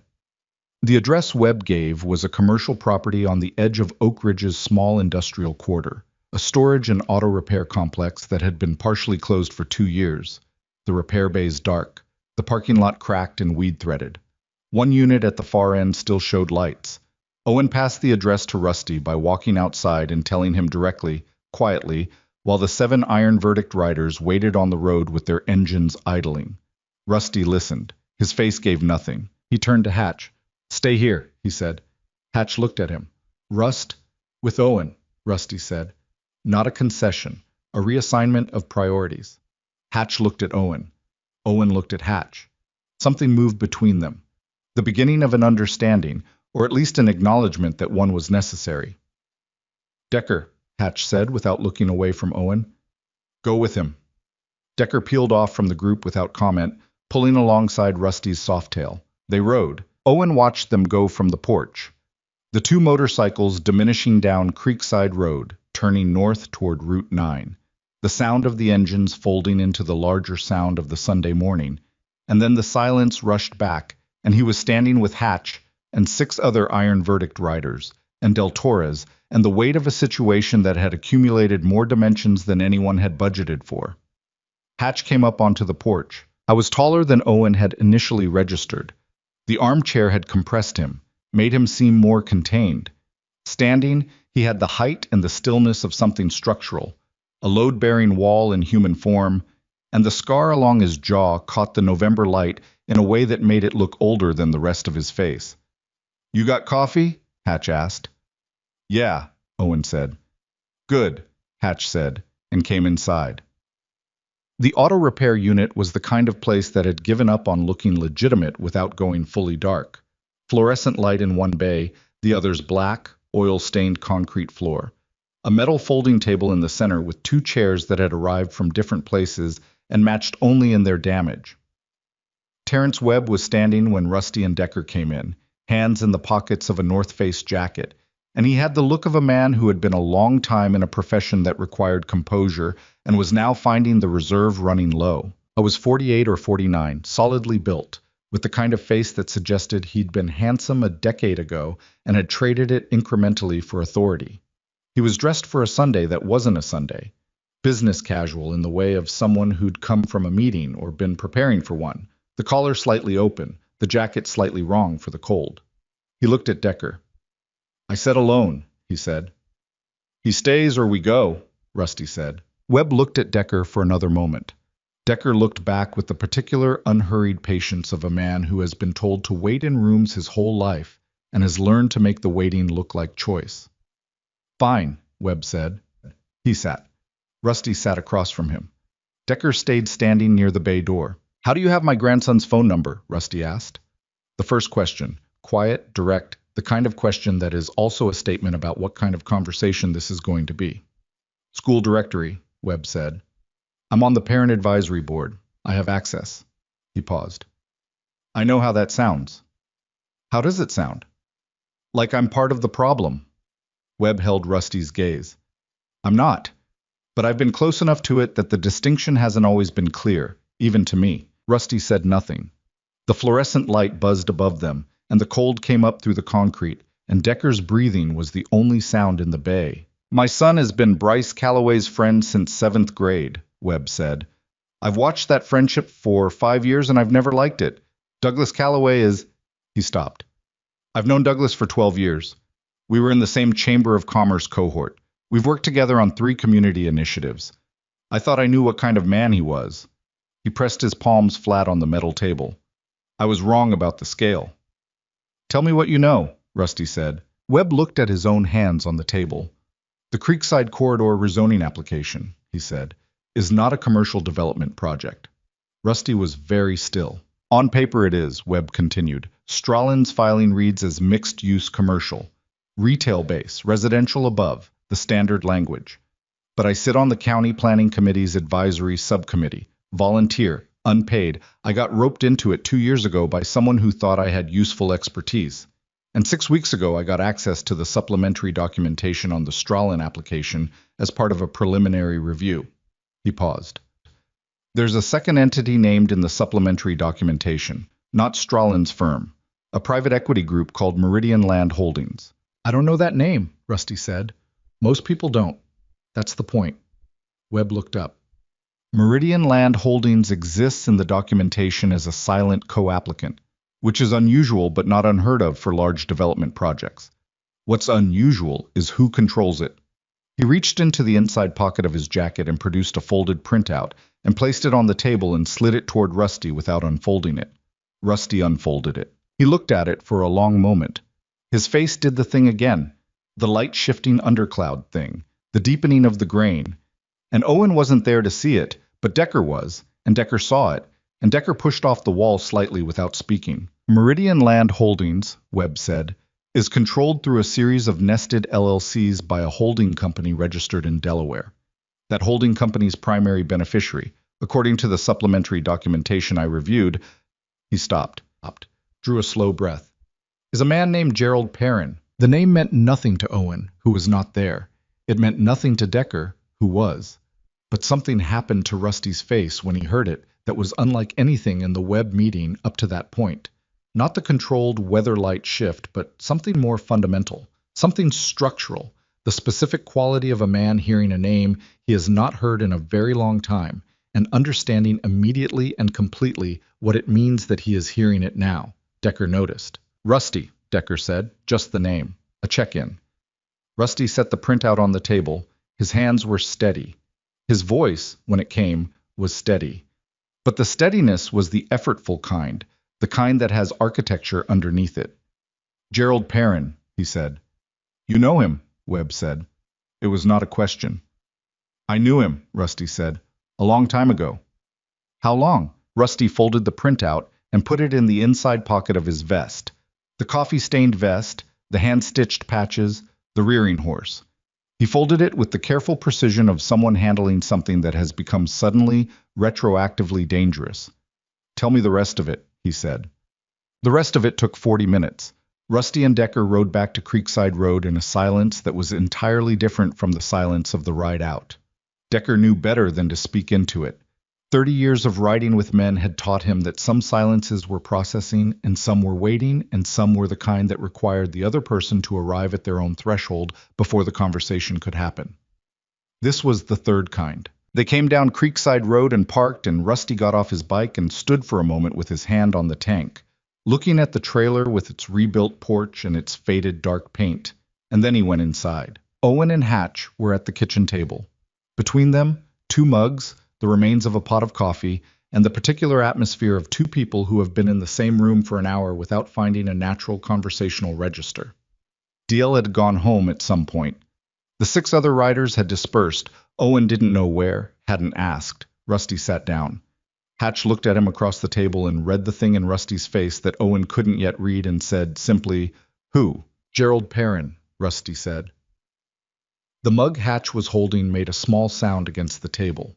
Not dropped, set down, but set down without the usual care, the way you put something down, when your hands have received new instructions from your nervous system and the grip precision suffers. "Say that again," Hatch said. "Gerald Perrin," Rusty said. "He's the money behind Meridian Land Holdings, behind the Stralin application, behind all of it." The kitchen was very quiet. "Who is Gerald Perrin?" Owen asked. Neither man answered immediately. The delay was not evasion. It was the hesitation of people who have to decide how to begin a thing, where the beginning actually is. 22 years ago, Hatch said finally, his voice flat and without inflection, like a man reading coordinates. Gerald Perrin was a businessman in Clearwater County. Property development, private lending, some legitimate stuff, some less legitimate. He had a relationship with Iron Verdict MC that went back maybe 5 years before that. Not membership, not brotherhood, business. Hatch paused. He provided financing for club operations that were, another pause, that were in a gray area, in exchange for certain services. "What kind of services?" Owen said. "Debt collection," Rusty said. "Site security for some of his projects, presence that discouraged competition." He said it flatly, without apology or elaboration. "I was sergeant at arms.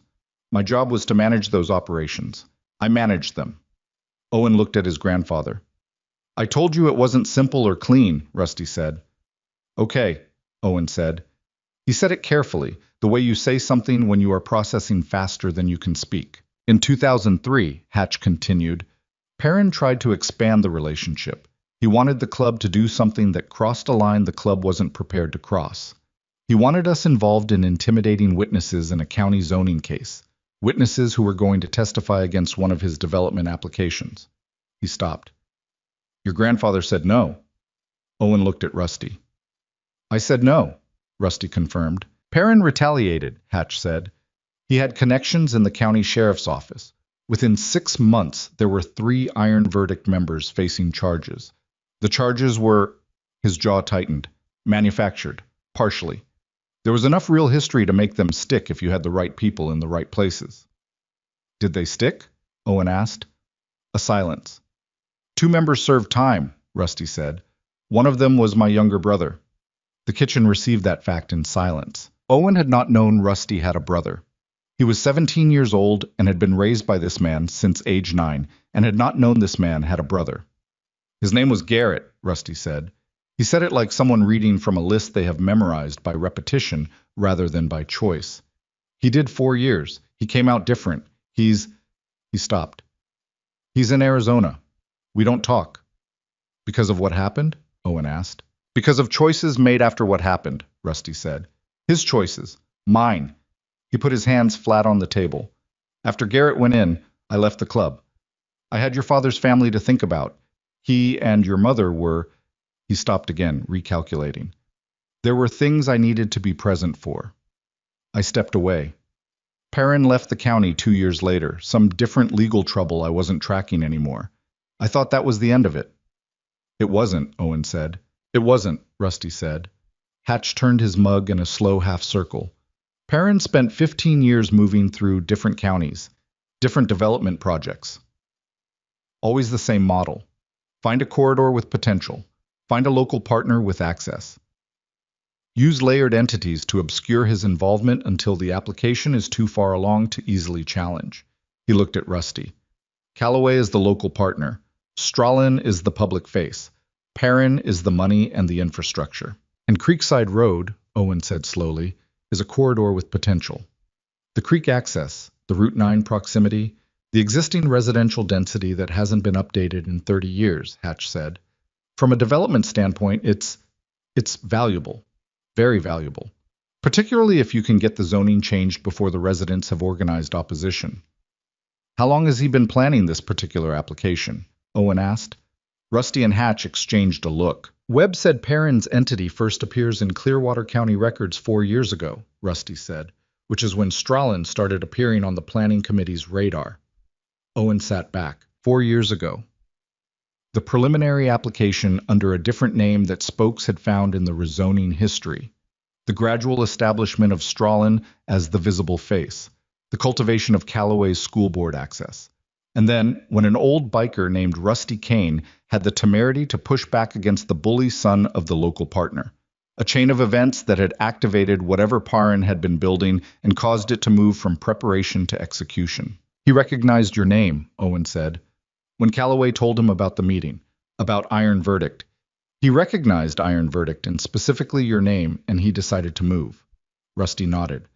He moved the filing because he thinks you're coming after the development project, Owen said. He thinks you already knew. He's strategic, Rusty said. He doesn't wait to confirm. He moves first and confirms later. But now he knows we know, Owen said. Yes, Rusty said. The word fell into the kitchen like a stone into still water, and the ripples from it were visible in the faces of both men. Rusty with his ancient, effortful steadiness, and Hatch with the flat precision of someone running calculations in real time and not enjoying the results. We need to make a decision, Hatch said. Today.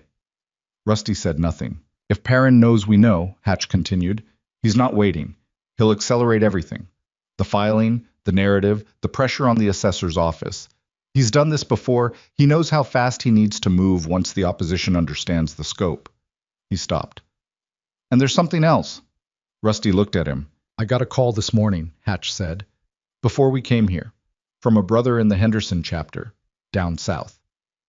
He said someone had been asking questions about Iron Verdict MC in that area. Not law enforcement questions, private questions. Someone running backgrounds on current and former members. The air in the kitchen changed. Parrin is researching the club, Owen said. Parrin is researching leverage, Hatch said. Same thing he did in 2003. Find the vulnerabilities, find the histories, find the things that can be turned into pressure or charges. He's done it before. His pale gray eyes moved to Rusty. He knows your history. He's going to look for anything in the current membership that he can use to manufacture or amplify a legal problem. Can he?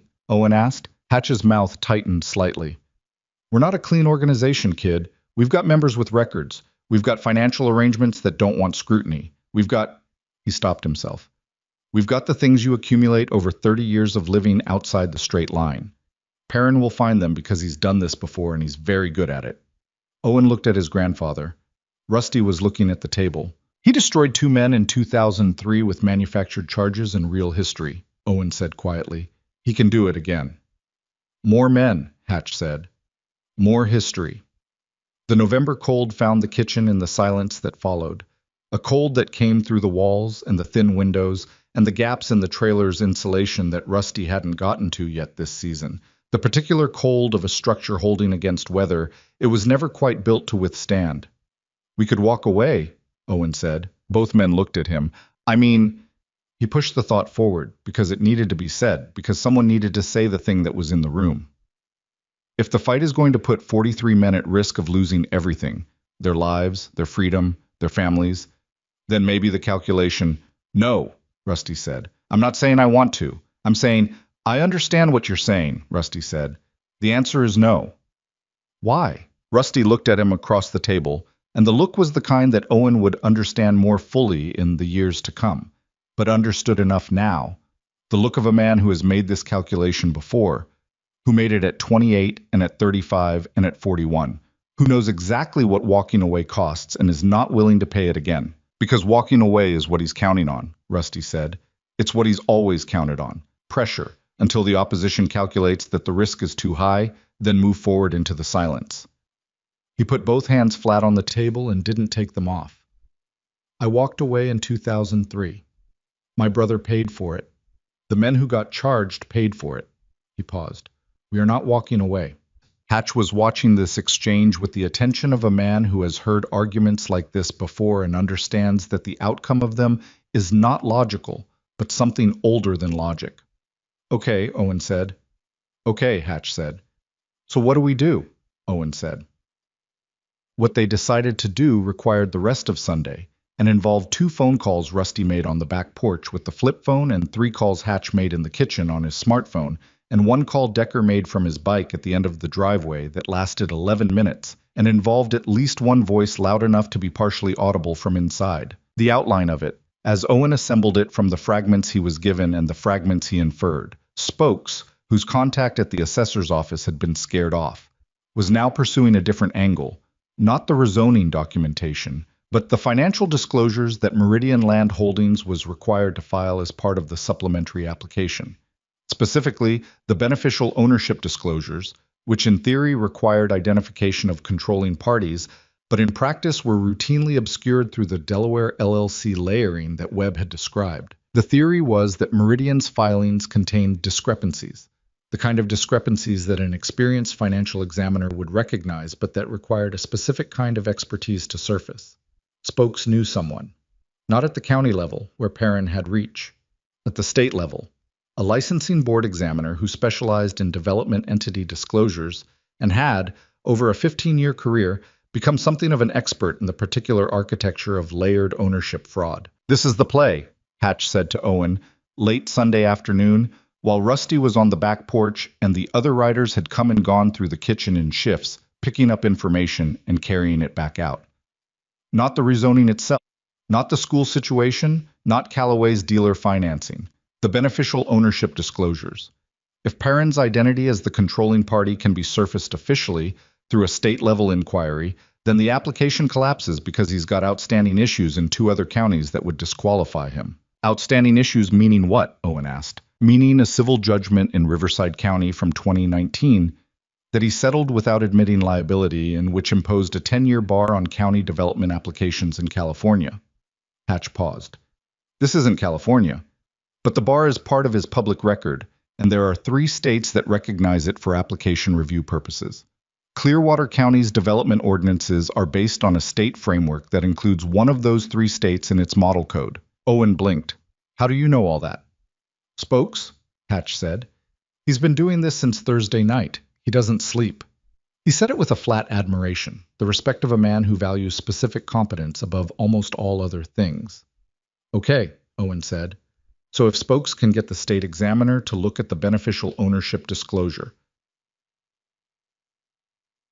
then we have official leverage instead of private leverage, Hatch said, which is a different thing. Official leverage doesn't threaten Callaway. It threatens the application. And once the application is threatened, Perrin pulls back because exposure is the one thing he absolutely cannot afford. Owen turned this over. And if Perrin pulls back, Owen said slowly, Callaway loses his backer. The school situation loses its protection. The narrative they've been building falls apart, Hatch said. Yes. How long does the state examiner process take? Hatch's expression shifted slightly. That, he said, is the problem. Owen waited. Normally months, Hatch said. The formal inquiry process has timelines. 30 days for initial review, 60 for examination, another 30 for... Perrin will have the application approved before any of that runs, Owen said. Yes. So we need to accelerate it.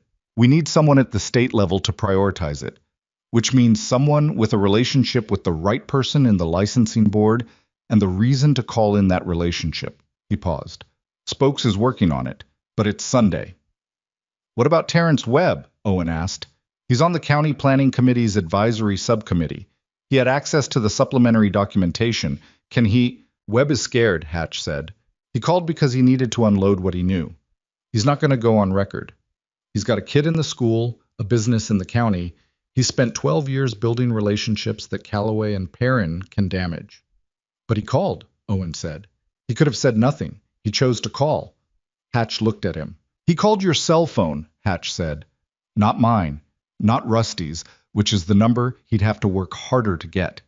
He called a 16-year-old kid's cell phone, which is the easiest number to reach without it looking like he's reaching out to the club. He paused. That's not courage.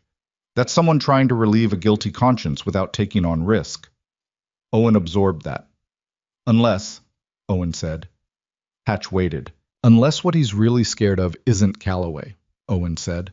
Unless what he called to tell us is that he knows something that puts him in danger regardless of what he does or doesn't say. The kitchen was quiet.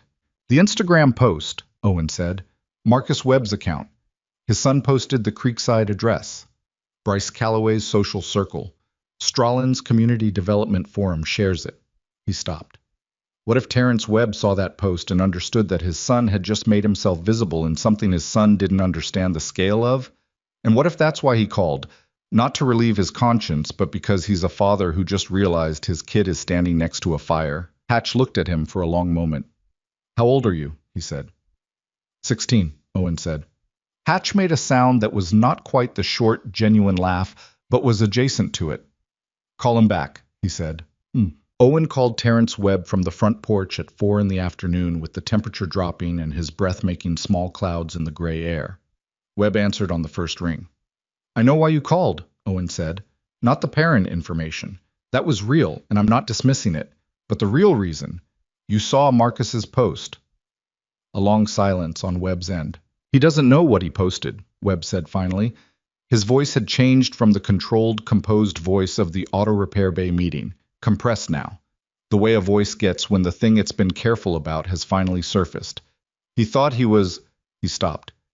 He thinks this is a high school situation, a bully and a victim in some old guy's motorcycle club. He doesn't understand what Calloway actually is or what he's actually involved in. Does Bryce know? Owen asked. I don't think so, Webb said. Douglas Calloway is not the kind of man who explains himself to his son. He gives the impression of being a good father, the involved kind, the present kind. He's not. He uses Bryce the way he uses everything, as a tool for maintaining the image he needs. A pause. That post was Bryce's idea. Marcus followed because Marcus always follows, but Calloway won't stop it because it serves his narrative. Mr. Webb, Owen said, your son is in a situation that's going to get more dangerous before it gets less, and so is mine. The difference is, he stopped, recalibrating. The difference is that you know something that can actually end this, not the parent information. You, personally. You have access to the supplementary filing. You've reviewed it. You're on a county committee. And if you submitted a formal question about the beneficial ownership disclosures through the committee process, that would, Webb's voice tightened, that would put me directly in. I know, Owen said. I know what it would put you in. I'm not pretending it's safe. He pushed the rest of it out. But the post is already out there. Your son's account is already associated with this. And if Perrin and Calloway decide to clean up loose ends, which is what they do, your family is already visible. A very long silence. I need to think, Webb said. You have tonight, Owen said. Tomorrow morning this moves to a different phase and the window closes. He ended the call. He stood on the porch with the phone in his hand and the cold finding every gap in his jacket, and he was aware of having just done something that felt practiced and deliberate and not entirely comfortable, a kind of calculated pressure, a shaping of someone else's fear toward a particular decision. He wondered if this was what Rusty had done for 30 years. He wondered if it was what Perrin did, with more money and more reach and more years of practice. He wondered if the difference between the two was the objective or the method or both. He went inside. Monday came in on sleet, not snow. Sleet, the intermediate weather, the neither one thing nor another precipitation that hit the trailer roof with a sound like static and coated the porch railing in a thin, treacherous skin of ice. Owen was up before 6. Rusty was already at the kitchen table with coffee, fully dressed, the vest on, the phone beside his right hand. Dell came by at 7:15 with the expression that meant he had school news. Bryce isn't there, Dell said. He'd sent a text from the school parking lot before coming over. Neither is his dad's car in the usual spot. Principal Granger arrived at 7, which he never does. He usually gets in at 8:15. And there are 2 cars in the teacher's lot that nobody recognizes. One of them has a county government sticker on the dash. Owen looked at Rusty. County's moving, Rusty said. On what? Dell asked. On the application, Owen said. Parents pushing Straulin to push Calloway to push Granger to formalize the school board's position before any opposition can organize. He stood. They're trying to get everything locked in before... Rusty's flip phone rang. He answered it. 3 seconds of listening. Then, where? He stood, picked up his keys. Spokes, he said. He got to the state examiner. She's willing to look at it, but she needs the documentation in hand by noon today, or she can't prioritize it over her existing queue. How do we get it to her? Owen asked. Webb, Rusty said. He has the supplementary filing. He has committee access. He looked at Owen. Did he give you an answer? Owen had not heard back from Terrence Webb. He called him. No answer. He called again. No answer. He texted, "We need the filing today, before noon, please." He watched the three dots disappear, appear again. Then, "I can't. I'm sorry." Owen stared at the screen. The sleet on the roof said its endless, indifferent thing. "He's out," Owen said. Rusty stood very still. "Then we need the documentation another way," Decker said. He was at the door, sleet wet from outside, having been there long enough to follow the conversation. "Spokes has parts of it, not all." "What's missing?" Owen asked. "The entity attachment," Decker said. "The specific exhibit that names Meridian Land Holdings as co-applicant and lists the controlling interest structure. Without that exhibit, the examiner has general discrepancy concerns but nothing specific enough to prioritize." "Where's that exhibit?" Decker looked at Rusty. Rusty looked at Decker. "County Planning Office," Decker said. "Public record. Theoretically accessible to any member of the public with a formal records request." "How long does a formal records request take?" Owen asked. "Standard processing," Decker said, "is 5 to 10 business days." "That's," Owen calculated, "that's after the application moves to the next review stage." "Yes," Decker said. "But," Rusty said, with the particular quiet of a man who has seen a different path open, "anyone can walk into the county planning office and request to review public documents in person, on the same day, without the 5-day wait. You have to view them in the office, can't take them, but you can photograph them." Owen looked at him. "Who's going to walk in there?" Owen asked. "You? They'll see iron verdict and—" "Not me," Rusty said. He looked at his grandson steadily. "You." The word landed in the kitchen and nobody said anything for a moment. And outside the sleet came down on the rebuilt porch and the faded paint and the bare cottonwood branches along the creek. And Owen Mercer, 16 years old, 2 weeks suspended from high school, raised by a man whose past was only now becoming fully visible to him, understood what was being asked. Not just the errand. The significance of the errand. The fact that it was him, specifically, a minor, not a club member, someone whose presence in a county planning office would read as ordinary, as bureaucratic, as completely unconnected to the thing that had been building for 4 years and was now reaching its crisis. "Okay," Owen said. And then Decker's phone rang. Not Decker's personal phone, the second phone, the one he'd had out earlier when making club calls, the one that had a different ringtone, flat and insistent. He answered it and listened for 20 seconds, and the color left his face in a specific, deliberate way, the way it leaves the face of someone receiving information that reorders their understanding of their current situation. He looked at Rusty. "There's a car on Creekside Road," he said. "Been there 40 minutes. Not a neighbor, not a delivery. Plates come back to a private security firm. Hatch ran them. He's outside." He paused. "Same firm was involved in 2 of Perrin's previous development projects. They were used for—" He stopped. "For what?" Rusty said. "For surveillance," Decker said. "And in one case, for something that looked like intimidation of a key opposition witness before a zoning hearing." The kitchen went absolutely cold. Not temperature cold, the other kind. "They know we're here," Owen said. "They knew before we woke up," Decker said. Rusty turned to Owen, and the look in his eyes was the one Owen had been seeing fragments of for 2 days now, fully assembled.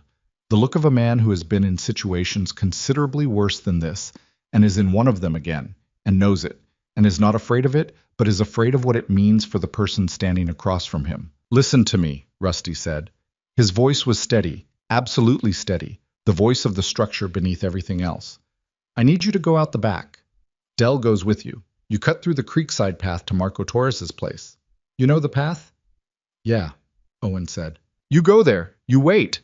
He picked up the flip phone and dialed without breaking eye contact. "Hatch is going to bring you something. Documentation, whatever Spokes has been able to put together. You take it, you take Dell's dad's car. Marco will understand. And you go to the county planning office and you ask for the Stralin Meridian application supplementary exhibit for review." He paused. "You photograph everything in that exhibit. Everything. You send it to this number." He held out a piece of paper, already written, a number Owen didn't recognize. "And then you get out of that building and you call me." "Rusty, Owen." His grandfather's voice did not waver. "The people in that car are not here because they're curious. You understand?" Owen understood. "Go," Rusty said. Owen went. He and Dell went out of the back door into the sleet, and the creek path was cold and treacherous underfoot. And as they moved through the cottonwoods, Owen looked back once at the trailer, the rebuilt porch, the faded paint, the small rectangle of kitchen window light, and saw his grandfather standing at the back door watching him go, the coffee-stained vest visible even at this distance, the silver hair, the lines, the steadiness. Then the cottonwoods closed between them, and the trailer was gone. Owen faced forward. He walked. The sleet came down. And behind him, on Creekside Road, the car that had been parked 40 minutes in a dead-end street that went nowhere started its engine for the first time since it arrived. Started it slow, unhurried, with the particular patience of something that has been waiting a very long time and has just received the signal that the car started its engine and didn't move.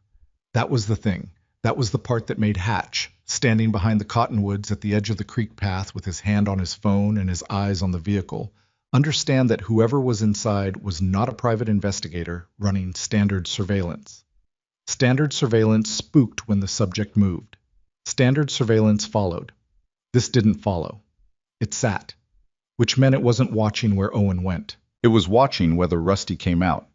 Hatch called Decker. 1 ring. "The car's a decoy," Hatch said. "There's another one." "Where?" "Route 9, end of Creekside. Has to be. They'd need a secondary on the exit point." He was already moving back toward the road, boots finding the frozen mud at the creek's edge with the automatic precision of a man who has moved through bad terrain in worse conditions. "Get Rusty out the front, now. Don't let him sit in there alone. He won't. Tell him Owen needs him. He'll move." Hatch ended the call. He came around the north side of the trailer in time to see Decker pulling Rusty off the back porch. Not physically, but verbally, with the particular urgent shorthand of men who have been in situations together where speed of communication was the difference. And Rusty was already reading it, already moving, the resistance dissolving the moment Decker said Owen's name. "He's fine," Hatch said, coming up fast. "He's on the path. He's with Dell. But we need to move you." "Why?" Rusty said. "Because the car on the street isn't surveillance," Hatch said. "It's position." Rusty looked at him. 1 second of eye contact that carried the weight of everything both men had seen over the years. Every situation that had started this way. The too obvious element in front, the real threat coming from the angle you weren't watching. "How many?" Rusty said. "Don't know yet. Ride. We need to clear the road on both ends before they close it." He turned to the 2 riders at the curb, the ones who'd stayed, whose names Owen had never learned, both in their 40s, both wearing the look of men who had been waiting for something to actually happen and had made their peace with what that meant. "Tuck, Reyes, you're on the streetcar. Don't engage, just be visible. I want them calling whoever's coordinating this instead of moving." Tuck and Reyes moved without a word. Hatch looked at Rusty. "You trust me?" Hatch said. The same words Rusty had used with Owen 20 minutes ago. Deliberate. Rusty almost smiled, the echo of the thing that would have been a smile. "Get on your bike," Hatch said. Owen found the creek path worse than he remembered. Sleet had been working on it since before dawn, the clay-heavy soil going treacherous, the exposed roots along the bank edge, acquiring a glaze that made each step a negotiation. Dell was behind him, not speaking, navigating by the same necessity. The cottonwoods above them moved in the wet wind and shed their collected ice in sporadic small crashes, and somewhere behind them on Creekside Road the car engine was still running, idling, and Owen did not look back. His phone buzzed, a text from a number he didn't have saved, the number Hatch had given him. "Package coming. 10 minutes. Stay at Torres' house. Don't open the door for anyone except someone who says Sullivan." Owen texted back. "Okay." He put the phone in his jacket pocket and moved faster. The Torres place was a 10-minute walk under normal conditions. In sleet, on frozen creek path, carrying the compressed weight of everything that had accumulated in the last 48 hours, it took 7. Owen was running in the last 200 meters. Dell matching him without question, both of them arriving at the back gate of the Torres property, with their lungs burning cold air and their boots plastered in mud. Marco Torres opened the back door before they knocked. He looked at them both, at their faces, at the mud, at whatever he read in the quality of their arrival, and said nothing except, "Come in," and stepped back. The Torres kitchen was warmer than the Mercer trailer by virtue of being a different decade of construction and better insulated. It smelled like coffee and motor oil in the breakfast Marco had eaten, and the television in the other room was on, but muted, and everything about the ordinary Sunday, Owen corrected himself, it was still Sunday, felt like a stage set, furniture arranged in the shape of normal life, while the actual situation occupied a different plane entirely.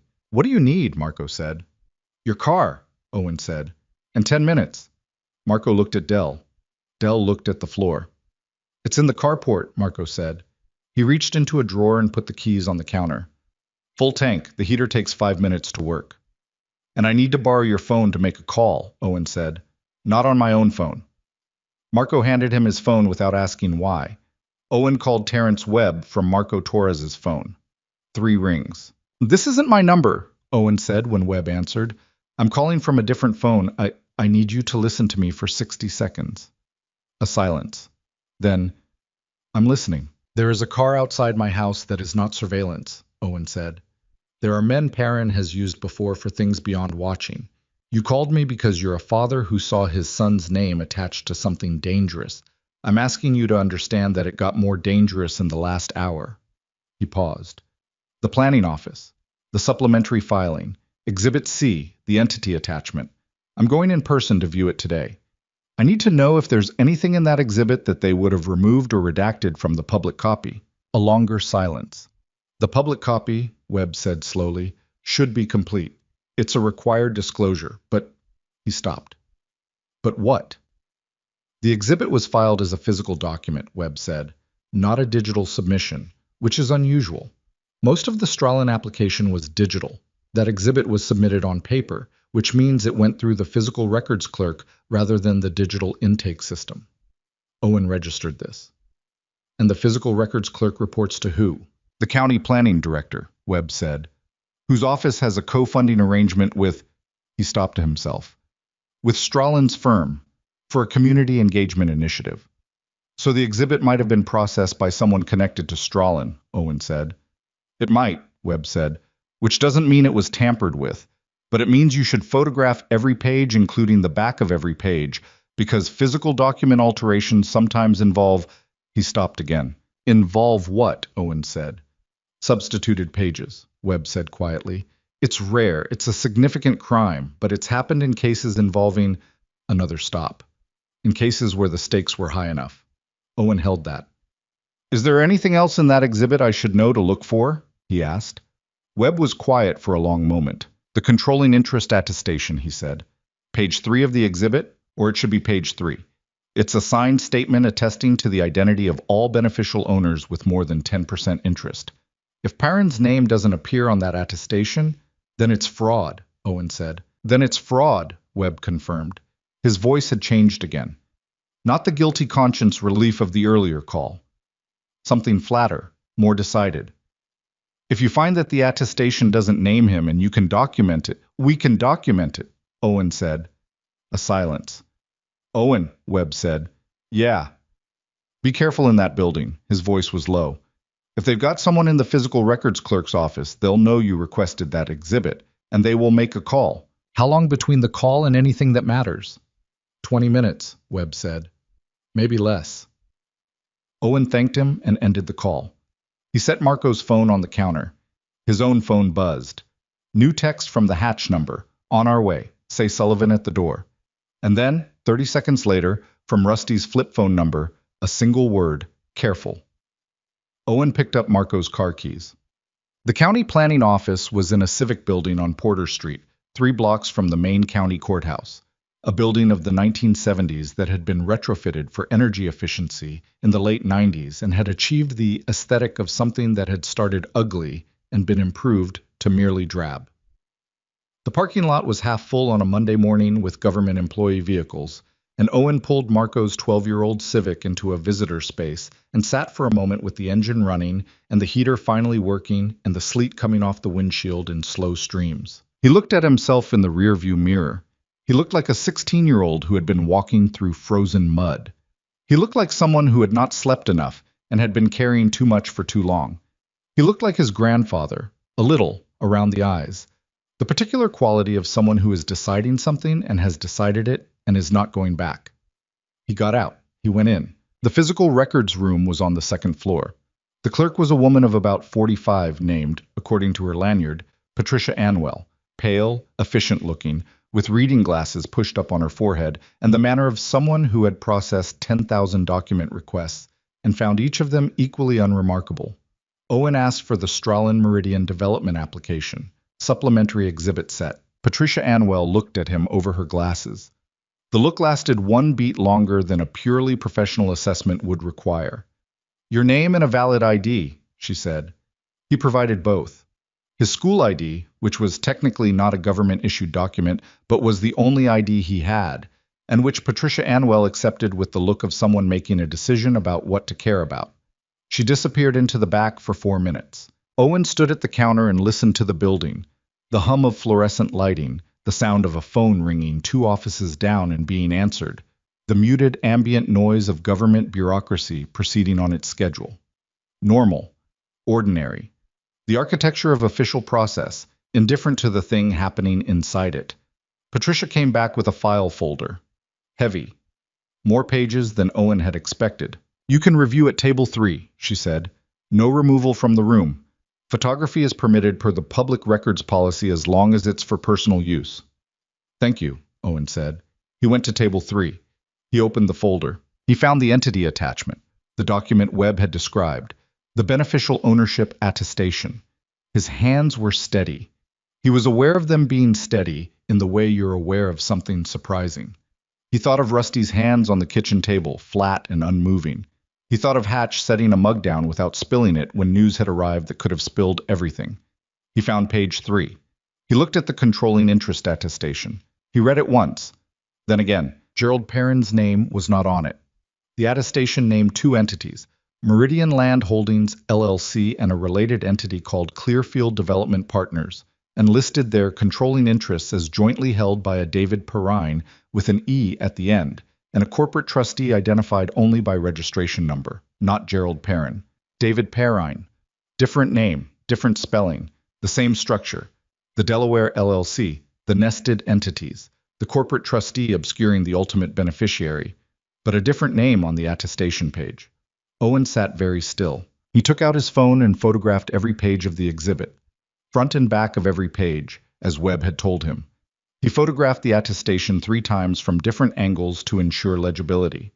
He photographed the cover sheet, the registration documents, the co-applicant certification, the financial disclosure summary. He found, on the back of page 7, a page that appeared to be a standard regulatory boilerplate, the kind of page nobody read, a faint mark, not text.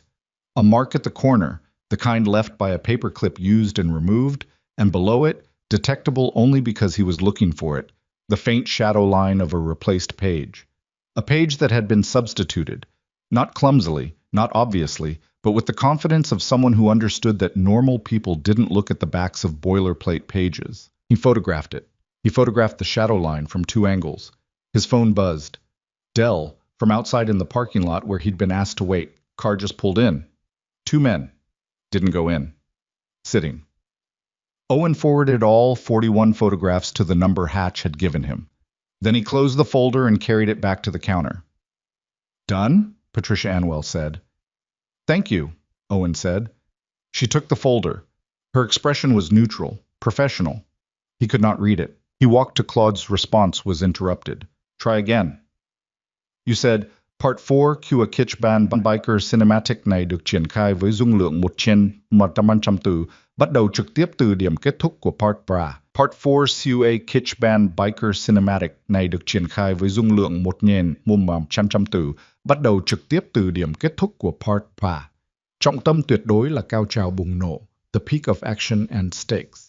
Mọi mâu thuẫn từ các phần trước giờ đây hội tụ thành một cuộc đối đầu trực diện, không khoan nhượng giữa biker brotherhood và thế lực đứng sau tất cả mọi chuyện. Nhịp điệu kịch bản phải cực kỳ dồn dập, căng thẳng đến mức nghẹt thở.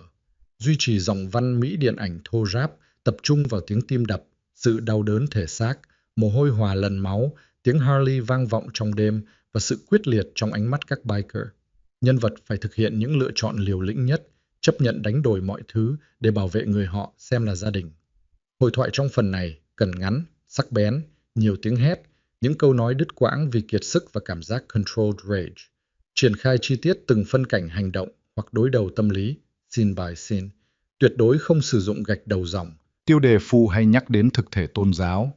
Câu chuyện phải liên tục leo thang danger, emotional stakes và mystery cho đến tận cuối phần. Kết thúc Part 4 ở đỉnh điểm kịch tính, ngay trước khi trận chiến cuối cùng ngã ngũ. Hãy trình bày trực tiếp trong tin nhắn, viết cực kỳ chi tiết, nêu đất giới hạn phản hồi. Hãy dừng lại ở một câu rạng rỡ để tôi ra lệnh viết tiếp. Tri dân bắt buộc. Đây là một câu chuyện điện ảnh hoàn toàn hư cấu nhằm mục đích giải trí, không dựa trên bất kỳ sự kiện hay nhân vật có thật nào. Showmore 1606, Claude responded. Part 4. Everything on the table, continued. Part 4. Everything on the table, continued. Owen walked to the stairwell. He did not run. Running was the thing that made the two men in the parking lot car move, and Dell's text had said they were sitting, which meant they were waiting for a signal that he had what they needed, or that he was leaving with it. He took the stairs at a pace that was faster than casual and slower than flight, and pushed through the exterior door into the sleet. Dell had the Civic running. Owen got in. Go, he said. Dell went. Not toward Creekside Road. Away from it, north on Porter, the way Owen had told him before they left the Torres house. The two men in the car behind them pulled out 30 seconds later. Owen watched them in the side mirror, watched the gap, watched them maintain distance with the practiced patience of people doing this professionally. His phone rang. Hatch number. I got the photos, Hatch said. Spokes has them. He's sending to the state examiner now. A pause, fast and clipped. There's a problem. The attestation name, Owen said. David Perrine, different name.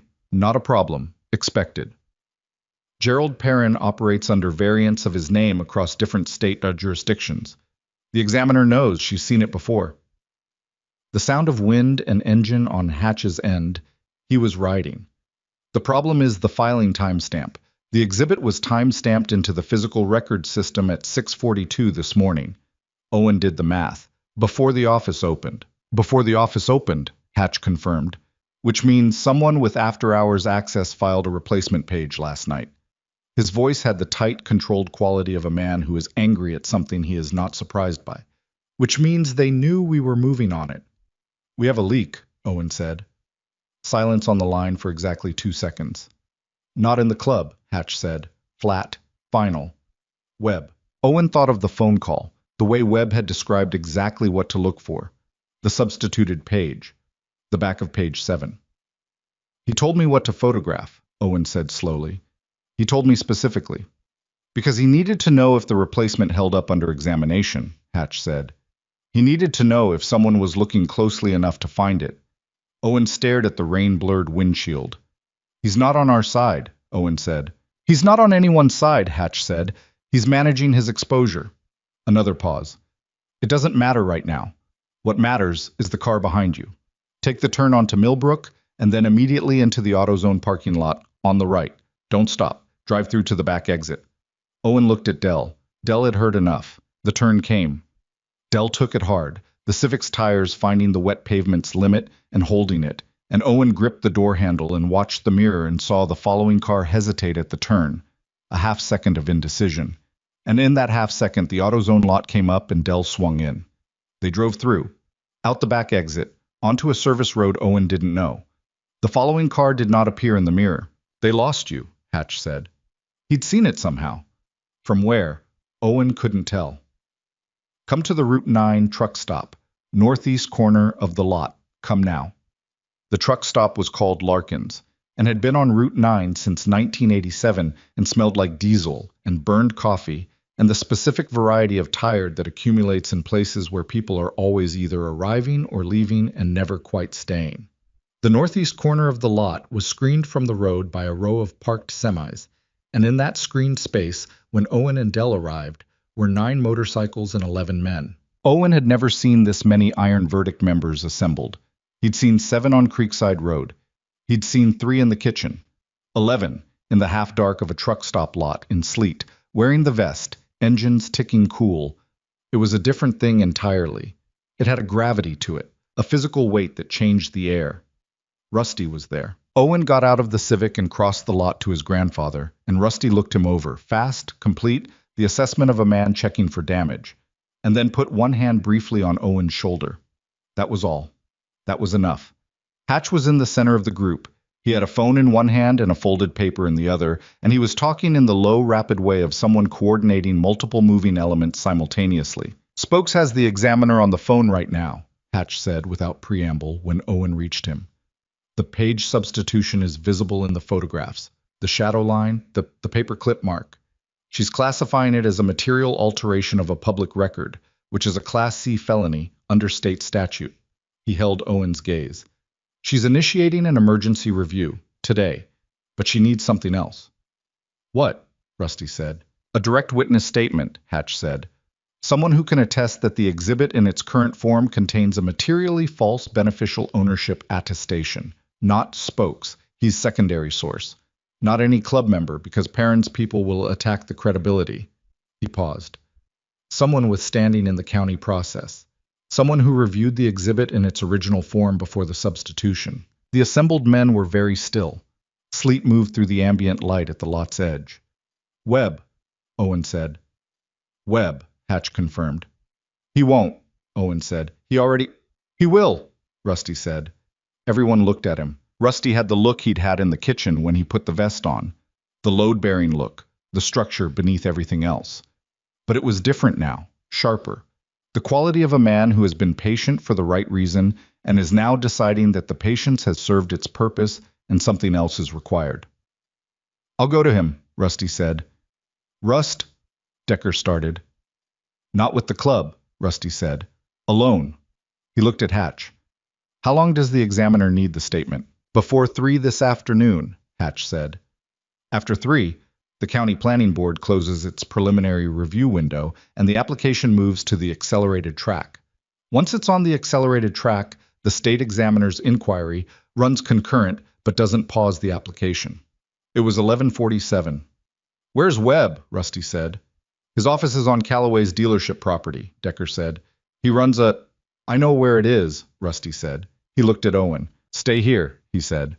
Owen looked back at him.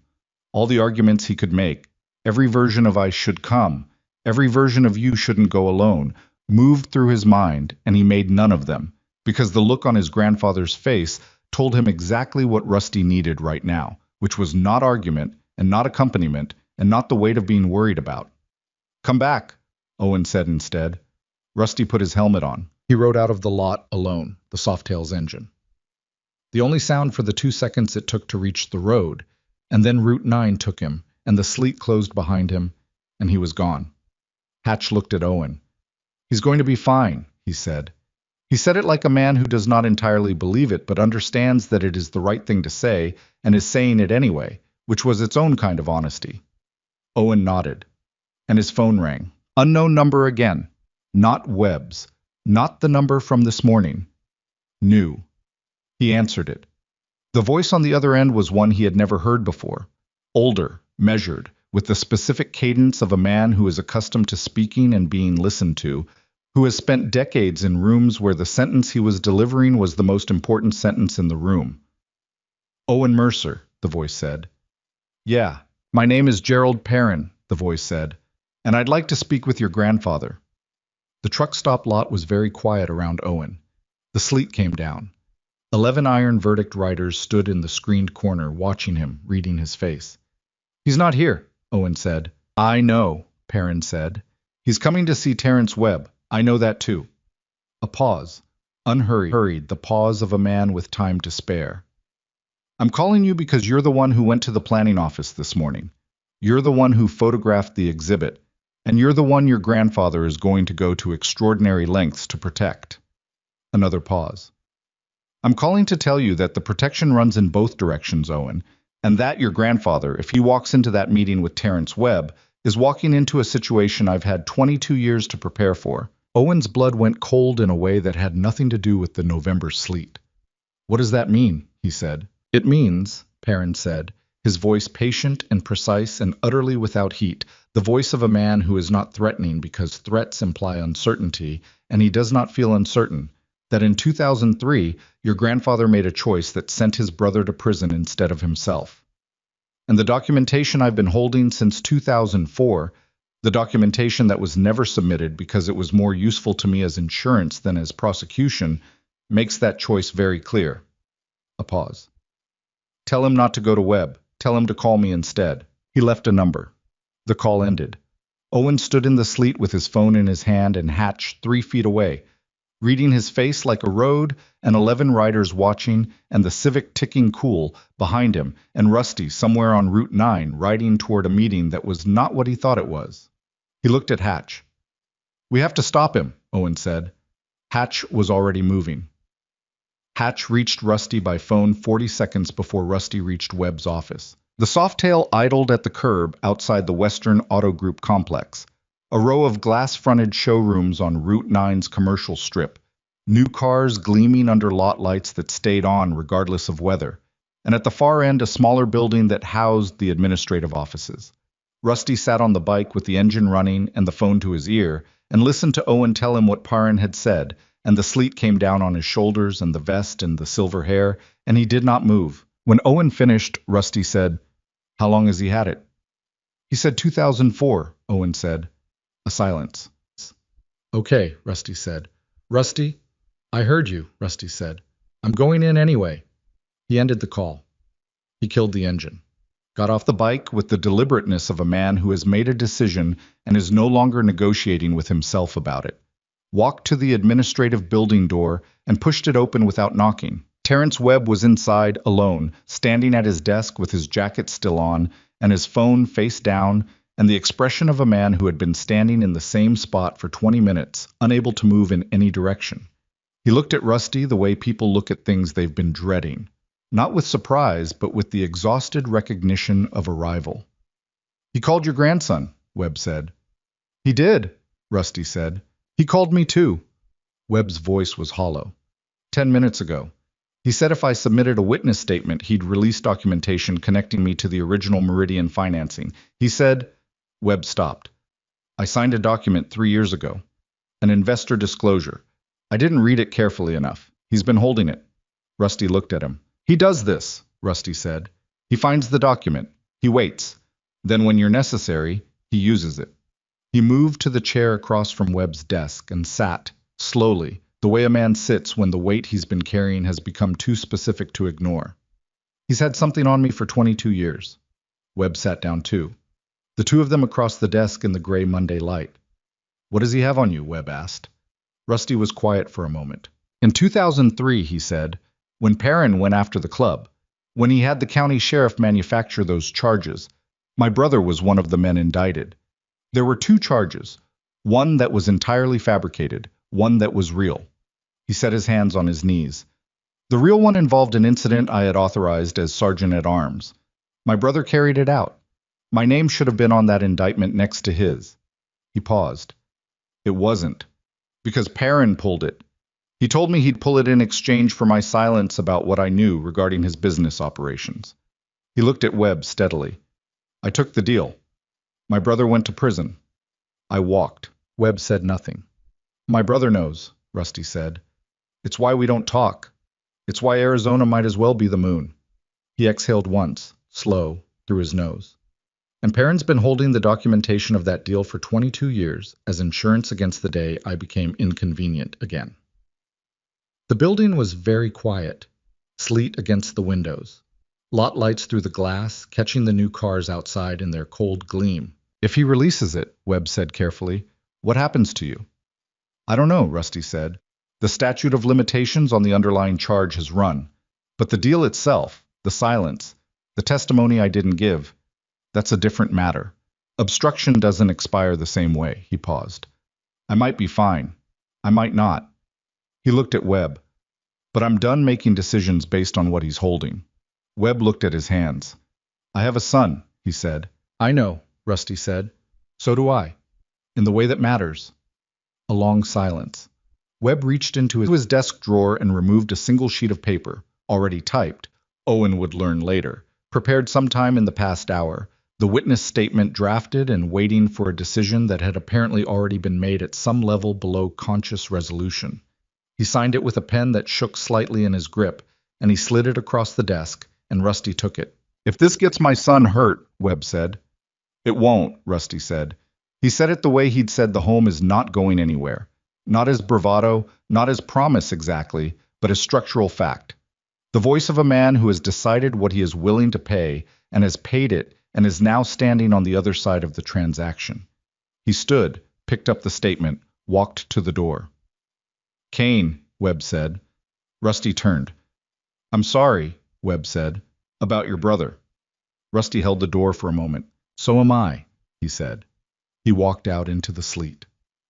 Spokes delivered the signed statement to the state examiner at 1:58, 2 minutes before the 3 o'clock window became relevant. The examiner opened a formal inquiry at 2:17. The inquiry triggered an automatic hold on the Stralin application under state code, pausing its progression to the accelerated review track. Perrin released the documentation on Rusty at 4:30 that same afternoon, sent it to the county DA's office, to 2 local news contacts, and to the state licensing board. It arrived on inboxes as the formal inquiry into Meridian Land Holdings was already circulating on the same boards. The DA's office received both packages simultaneously. The obstruction documentation from 2003 and the material alteration of public records charge that the state examiner had initiated. The prosecutor who reviewed them, a woman named Andrea Colt, who had been in that office 11 years and had seen the architecture of this kind of thing before, made the decision that was, in retrospect, the only decision available to anyone operating in good faith. She opened an inquiry on the public records alteration, which was a current felony, and referred the 2003 documentation to the statute of limitations review process, which would take months and might go nowhere. Nobody called Rusty that night to tell him he was clear. That call didn't come for 3 weeks. What came instead was silence, the Perrin kind, the kind that meant the machine had been disrupted and was recalibrating, and the silence was its own answer for now. Douglas Calloway resigned from the school board on Wednesday, citing personal reasons. Principal Granger reversed Owen's suspension by Thursday, in a letter that used the word reconsidered, where it should have used the word corrected, but which accomplished the factual outcome regardless of its grammar. Bryce came back to school the following Monday. He sat at his usual table at lunch, and Marcus Webb sat across from him, but the table was different, quieter, smaller, somehow, like a room whose furniture has been rearranged and cannot be unrearranged. Bryce did not look at Owen when they passed in the hallway. Not out of contrition.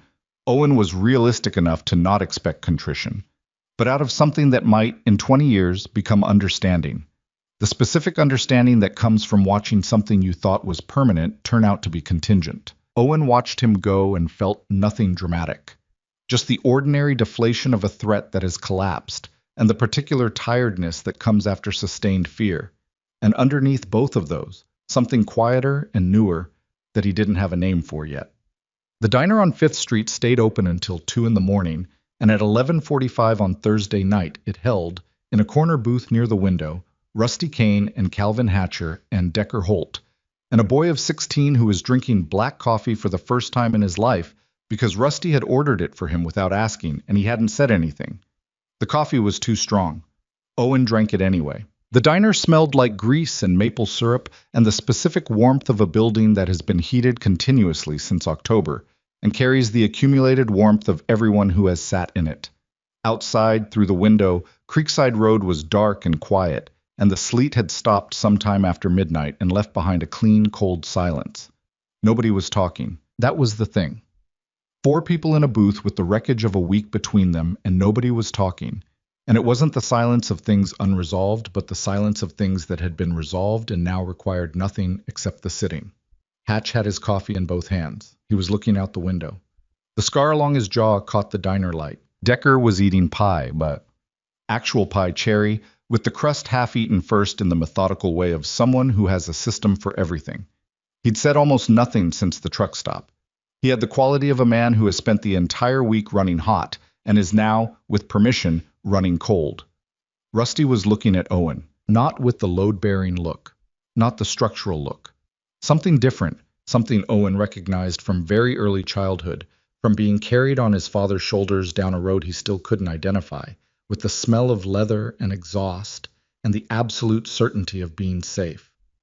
"You did good," Rusty said. "Not you were brave or I'm proud of you." The particular vocabulary of adults performing encouragement at children. Just, you did good. The words one man says to another after something hard. Owen wrapped his hands around the coffee cup. The county planning office lady, Owen said. Patricia Anwell. Do you think she knew? Rusty thought about it. Maybe she knew something was off. Maybe she was just doing her job. He paused. Sometimes those are the same thing. Owen nodded. Outside, a single set of headlights moved down the road and disappeared. What happens to Perrin? Owen asked. The inquiry runs, Hatch said, still looking out the window. Could take a year, could take 2. He's got lawyers. He paused. But the application is dead. And he knows we know who he is, which is the thing he spent 20 years preventing. He turned from the window. He'll move on, find a different county, different corridor. He always does. The pale gray eyes were flat and certain. But not this one. Not here. Owen thought about Garrett, the brother in Arizona. The 4 years of prison for something Rusty had authorized and Garrett had carried out, and Rusty had let him carry alone because Perrin had offered a door, and Rusty had walked through it and had been paying for that walk every day since. Are you going to call him? Owen asked. Your brother. Rusty set his mug down. The sound it made was small and final. Yes, he said. One word. No elaboration. But the word had weight. The weight of something decided, not something still being decided. Something that had moved, in the space of this week, from impossible to necessary. Owen nodded. Decker finished his pie. He pushed the plate to the edge of the table and leaned back and crossed his arms, and looked at Owen with the direct, unceremonious gaze of a man performing an assessment he is not going to be indirect about. You know what you are? Decker said. Owen waited. You're your grandfather's grandson, Decker said, which is not a small thing. Owen looked at Rusty. Rusty was looking at the table, at the ring his coffee mug had left on the laminate, and his face had the quality it got sometimes. The lines deep, the silver hair, the particular combination of everything he'd been and everything it had cost. And underneath it something that had been, for a long time, very quiet, stirring. He picked up his mug, drank, set it down. Let's go home, he said. They left cash on the table. They filed out into the cold November air, and the parking lot held 4 motorcycles and 1 borrowed Civic, and the bikes started one by one with the sound that Owen had grown up hearing at the edge of sleep and consciousness. The low, authoritative rumble that was not threatening when you understood it. That was something closer to the sound a structure makes when it settles, when it finds its foundation, when it decides to hold. Rusty pulled out first. Owen rode behind him on the softail, arms around his grandfather's back, the cold finding his face above the collar and the engine beneath them steady and even and patient. The way a heartbeat is patient, the way the things that have always been there are patient, waiting for you to be still enough to feel them. The diner light faded behind them. The road opened ahead, and on Creekside Road, when they turned in and the headlight swept the trailer, the rebuilt porch, the faded paint, the dark windows holding the warmth inside like something worth protecting. Owen felt the thing he had not been able to name since the parking lot, since the coffee hit the vest, since all of it began. It was not safety, exactly. It was not the absence of danger. It was the knowledge that when the danger came, and it would come, in this shape or another, because that was the nature of the world they lived in, it would not come for him alone. That was the thing Rusty had spent his whole life learning and his whole life building and had never once, through everything, put down. Rusty cut the engine. The silence was absolute and complete. Owen got off the bike and stood in the cold and looked at his grandfather in the dark. And Rusty looked back. And between them was everything that had happened, and everything that had been carried, and everything that did not need to be said, because it had already been said in the only language that mattered. The porch light was on. They went inside.